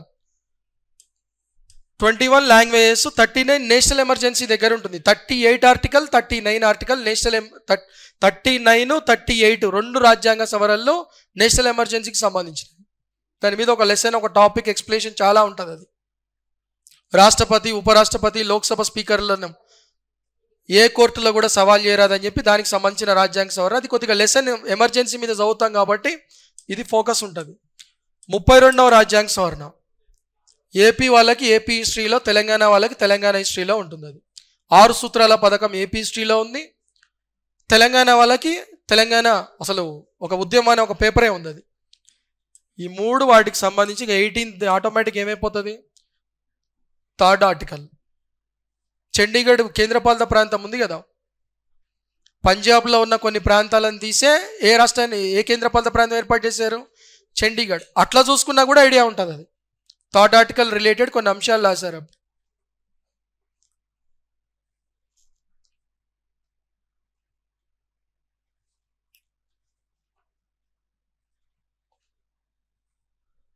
ఈ క్రింది పేర్కొన్న విషయాలలో మార్పులకై చేసే రాజ్యాంగ సవరణలకు రాష్ట్ర శాసనసభల ఆమోదం అవసరం. వాటిని గుర్తించండి. ఏ రకమైన రాజ్యాంగ సవరణలు చేయడానికి పార్లమెంట్తో పాటు రాష్ట్రాలు కూడా ఒప్పుకోవాలి, రాష్ట్రాల కన్సెంట్ కూడా కావాలని చెప్పి దానికి సంబంధించిన క్వశ్చన్ ఇక్కడ. ఫస్ట్ దాంట్లో ఆర్టికల్ నెంబర్ 55 ఇచ్చారు. ప్రకరణ అంటే ఆర్టికల్, రైటా రాంగా? అంటే పార్లమెంటుతో పాటు ఎవరు ఒప్పుకోవాలి? రాష్ట్రాలు కూడా ఒప్పుకోవాలి. సగం కన్నా ఎక్కువ రాష్ట్రాలు కూడా ఒప్పుకోవాలి. ఏ విషయాలలో? ఇక్కడ ఏలో ఏమని ఇచ్చారు? ఆర్టికల్ 55, రైటా రాంగా? 54 ఆర్టికల్ 55 ఆర్టికల్ రెండు కూడా రాష్ట్రపతికి సంబంధించినవి. వాటి విషయాల్లో మార్పులు చేయాలంటే అది సమాఖ్య కిందకు వస్తుంది కాబట్టి ఇద్దరు పార్లమెంట్తో పాటు ఎవరు ఒప్పుకోవాలి? రాష్ట్రాలు కూడా ఒప్పుకోవాలి.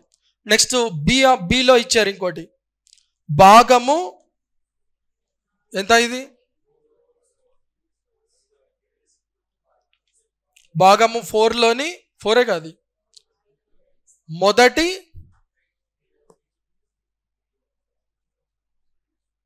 ఇంగ్లీష్లో చూద్దాం.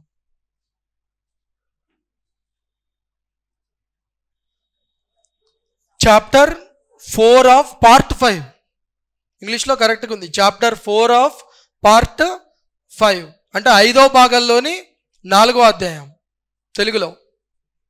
ఇంగ్లీష్ చూడాలి అప్పుడప్పుడు, లేకపోతే తెలుగు చూస్తే ఇంకంతే. ఇంకా ఇప్పుడు చూడండి, తెలుగు ఇది కన్ఫ్యూజ్ ఉంది. ఇది అర్థమైంది కదా? 5వ అధ్యాయం 5వ భాగంలో ఎన్నో అధ్యాయం? 5th పార్ట్లో ఎన్నో అధ్యాయం? 4th. ఇట్లాంటివి వచ్చినప్పుడు పక్కన టేబుల్ వేసుకోవాలి. 5th పార్ట్ అంటే ఇట్లా ఇదంతా రావాలి. 5th పార్ట్ అంటే మనకి 52 నుంచి 151 వరకు ఆర్టికల్స్ ఉంటాయి. 5th పార్ట్ని మళ్ళీ 5 చాప్టర్స్గా డివైడ్ చేశారు. 5 చాప్టర్స్గా. ఫస్ట్ చాప్టర్ అంటే 52 నుంచి 78 ఆర్టికల్స్ ఉంటాయి. సెకండ్ 79 నుంచి 122 ఇవి పార్లమెంట్కి సంబంధించినవి. థర్డ్ చాప్టర్ ఒకటే ఆర్టికల్ ఉంటుంది, 123 ఆర్డినెన్స్కి సంబంధించింది. నెక్స్ట్ ఫోర్త్ అంటే 124 నుంచి 147 సుప్రీంకోర్టుకి సంబంధించింది. ఫిఫ్త్ అంటే 148 నుంచి 151 కంట్రోలర్ అండ్ ఆడిటర్ జనరల్. తప్పదు ఇట్లా టేబుల్, ఇది ఐడియా ఉండాలి, లేకపోతే అది కన్ఫ్యూజ్ అవుతారు. ఇప్పుడు వాడు 4th అడిగాడు కాబట్టి 4th దేనికి సంబంధించింది? సుప్రీంకోర్టు. సుప్రీంకోర్టు అధికారాల్లో మార్పులు చేయాలంటే పార్లమెంట్తో పాటు ఎవరు ఒప్పుకోవాలి? రాష్ట్రాలు కూడా ఒప్పుకోవాలి. అంటే ఇది చేయాలంటే అది రావాలి ఆ టైంకి, ఆ సెన్స్ పనిచేయాలి, అక్కడ దాకా పోవాలి మనం. నెక్స్ట్ సిలో ఇది మళ్ళీ ఇంగ్లీషే చూడాలి. చూడండి ఇక్కడ చాప్టర్ 1 ఆఫ్ పార్ట్ 11 11వ భాగం దేనికి? 11వ భాగంలో మొదటి అధ్యాయం. 11వ భాగం అంటే సెంట్రల్ అండ్ స్టేట్ రిలేషన్స్. అందులో శాసనపరమైన అంశాలు. అది పార్లమెంట్తో పాటు ఎవరు ఆమోదం కావాలి? రాష్ట్రాల ఆమోదం కూడా కావాలి. 11వ అధ్యాయం తెలుసు కదా, 11వ భాగం తెలుసు కదా, సెంట్రల్ అండ్ స్టేట్ రిలేషన్. అందులో ఫస్ట్ చాప్టర్ అడిగారు, దానికి కూడా కావాలి. 7th schedule. 7th షెడ్యూల్కి కూడా పార్లమెంట్తో పాటు ఎవరు అంటే మనకి ఇక్కడ 4 రైట్, ఏబిసిడి ఏదైతే ఉందో 4 రైట్. ఇవి కూడా ఎట్లయిపోయినాయి అంటే ఈ పాలిటీ, ఈ హిస్టరీ ఇట్లాంటివి కూడా అర్థమెటిక్ రీజనింగ్ లాగా టైమింగ్తో అయిపోయినాయి. వీటికి కూడా టైం చూసుకొని చేయాల్సి వస్తుంది. అరగంట తర్వాత ఆన్సర్ వచ్చి లాభం లేదు. వీటి విషయంలో కూడా అది టైమింగ్ అనేది చాలా ఇంపార్టెంట్. మళ్ళీ అదే రాజ్యాంగ సవరణే. ఈ క్రింద తెలిపిన సమాఖ్య పద్ధతిపై ప్రభావం చూపే రాజ్యాంగ సవరణ నియమాల వరుసను క్రమ పద్ధతిలో ఏర్పాటు చేయండి. కాన్స్టిట్యూషనల్ అమెండ్మెంట్ ప్రొసీజర్ని స్టెప్ బై స్టెప్ క్రొనలాజికల్ ఆర్డర్లో పెట్టమని అడుగుతున్నారు. ఫస్ట్ దేని తర్వాత ఏం జరుగుతుంది ఏంటనేది. ఫస్ట్ ఏం జరుగుతుంది? పార్లమెంటులోని ఏ సభలోనైనా బిల్లుని ప్రవేశపెట్టచ్చు, ఫస్ట్ అదే జరుగుతుంది. నెక్స్ట్ ఏం జరుగుతుంది?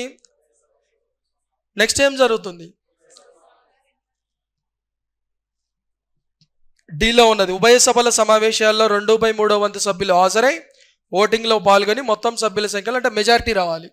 లోక్సభలో, రాజ్యసభలో ఎక్కడైతే ప్రవేశపెట్టారో ఆ 2 సభల్లో మెజారిటీ రావాలి.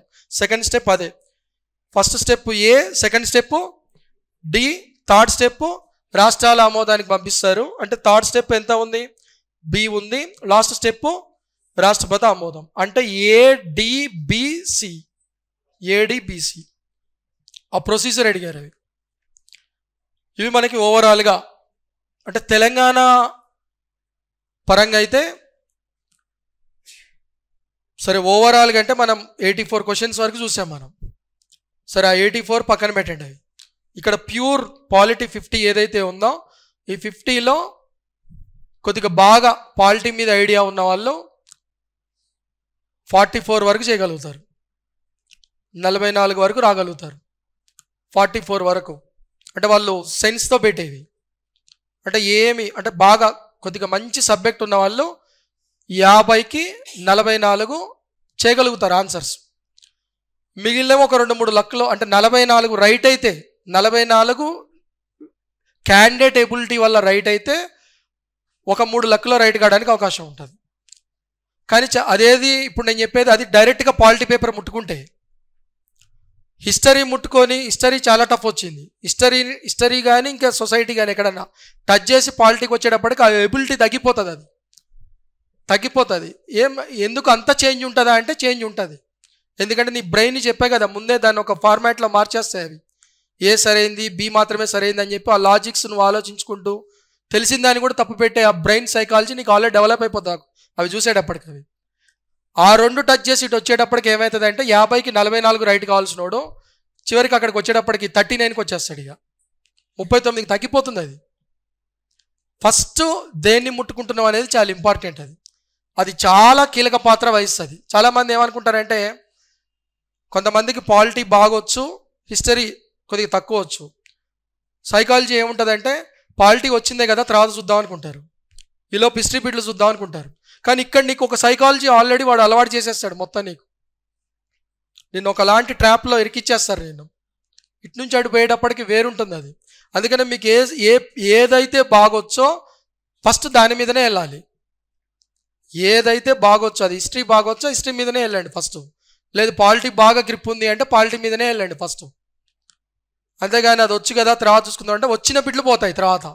ప్రాక్టికల్గా తెలంగాణలో ఇప్పుడు అదే జరిగింది. చాలామంది తెలివిగల వాళ్ళు గవర్నమెంట్ టీచర్లు దాదాపు ఒక 10 years నుంచి ప్రిపేర్ అవుతూ ఎప్పటి నుంచో సీరియస్ ప్రిపరేషన్లో ఉన్న గవర్నమెంట్ టీచర్లు ఎంత జాగ్రత్తగా ఉంటారో తెలుసు కదా. వాళ్ళు ఎంత కేర్ఫుల్గా ఉంటారు, ఎంత జాగ్రత్తగా ఉంటారు, ఎంత టైం వేస్ట్ చేయకుండా చదువుతారు, ఎంత లైన్ టు లైన్ చదువుతారు. ఎంతోమంది ఏంటంటే ఇదే పేపర్ మీ కళ్ళ ముందు ఇప్పుడు మీకు ఈజీ అనిపించి మీకు ఏదైతే అనిపించిందో ఇదే పేపర్లో నెగిటివ్ మార్క్ లేని ఇదే పేపర్లో 50కి 45 కెపాసిటీ, వాస్తవానికి 45 మార్కులు చేసే కెపాసిటీ ఉంది వాళ్ళకి. నాకు తెలుసు వాళ్ళకి ఆ కెపాసిటీ ఉంది. 34 మార్కుల దగ్గర ఆగిపోయారు వాళ్ళు. 34 నేను కూడా నమ్మలే. వాళ్ళు కూడా ఎగ్జామ్ రాసినంతసేపు 50కి నాకు 45 వచ్చినాయి 44 వచ్చినాయి అని చెప్పి ఎగ్జామ్ వాళ్ళు బయటకు వచ్చి ఇంటికి వచ్చి మొత్తం వచ్చి ఫోన్లు మాట్లాడి ఫ్రెండ్స్ తోటి అందరికీ అంతే చెప్పుకున్నారు. 2 రోజుల తర్వాత మొత్తం తగ్గిపోయినాయి కట్ ఆఫ్లు. ఏంటి మిస్టేక్స్ అంటే ఇవి కూడా చాలా కీలక పాత్ర వహిస్తాయి. మనకి ఏ సబ్జెక్ట్ అయితే బాగా గ్రిప్ ఉందో చూడగానే మనకు అర్థమవుతుంది ఆ క్వశ్చన్స్ మనకు వస్తున్నాయో రావట్లేదు అని. వచ్చినవి ఫస్ట్ టక చేసుకుంటూ కంప్లీట్ చేయాలి. అది గనక నువ్వు పోస్ట్ పోన్ చేస్తే అందులోనే మిస్టేక్స్ అవుతాయి చివరికి. ఇవి రావు అవి రావు. ఓకే సరే. నెక్స్ట్ ఆన్లైన్లో చాలామంది ఇప్పుడు నేను చెప్పింది క్లాస్ వింటున్నారు కాబట్టి తక్కువ టైంలో ఇప్పుడు కూడా ఏంటంటే ఆల్రెడీ ఇప్పటికే చాలామంది చదువున్నారు పాలిటీ. ఏపీ వాళ్ళు అయితే చాలామంది ఆల్రెడీ తెలంగాణ వాళ్ళకంటే ఎగ్జామ్స్ అయిపోయినాయి. ఏపీ వాళ్ళు ఆల్రెడీ కంప్లీట్ అయి ఉన్నారు కాబట్టి చాలామంది రివిజన్స్ ఏవైతే ఉన్నాయో అంటే ఇట్లాంటి క్వశ్చన్స్ ఏవైతే ఉన్నాయో ఇలాంటి క్వశ్చన్స్ ఫ్రేమ్ చేసుకొని తక్కువ టైంలో మీ లోపాలను తెలుసుకొని ఈ తక్కువ టైంలో ఆ మైనస్లు తెలుసుకొని సబ్జెక్ట్ని పెంచుకోవడం కన్నా ఇప్పుడు వేరే దారి లేదు. ఎందుకంటే సబ్జెక్ట్ వైజ్ మొత్తం 1 by 1 అట్లా వెళ్ళినా కూడా ఇప్పుడు కాదు. అది ఈ తక్కువ టైంలో కాదు, ఒకలాంటి కన్ఫ్యూజ్ కూడా క్రియేట్ అవుతుంది. దానికన్నా కూడా ఏంటంటే ఒకటి ఆల్రెడీ ఆన్లైన్లో ఒక బ్యాచ్ ఉంది టెస్ట్ సిరీస్ది. అందులో 75 మార్క్స్ క్వశ్చన్ పేపర్స్ ఏవైతే ఉన్నాయో 7 క్వశ్చన్ పేపర్స్ ఉంటాయి. 75 మార్కుల క్వశ్చన్ పేపర్స్ 7 క్వశ్చన్ పేపర్లు డిజైన్ చేయబడ్డాయి.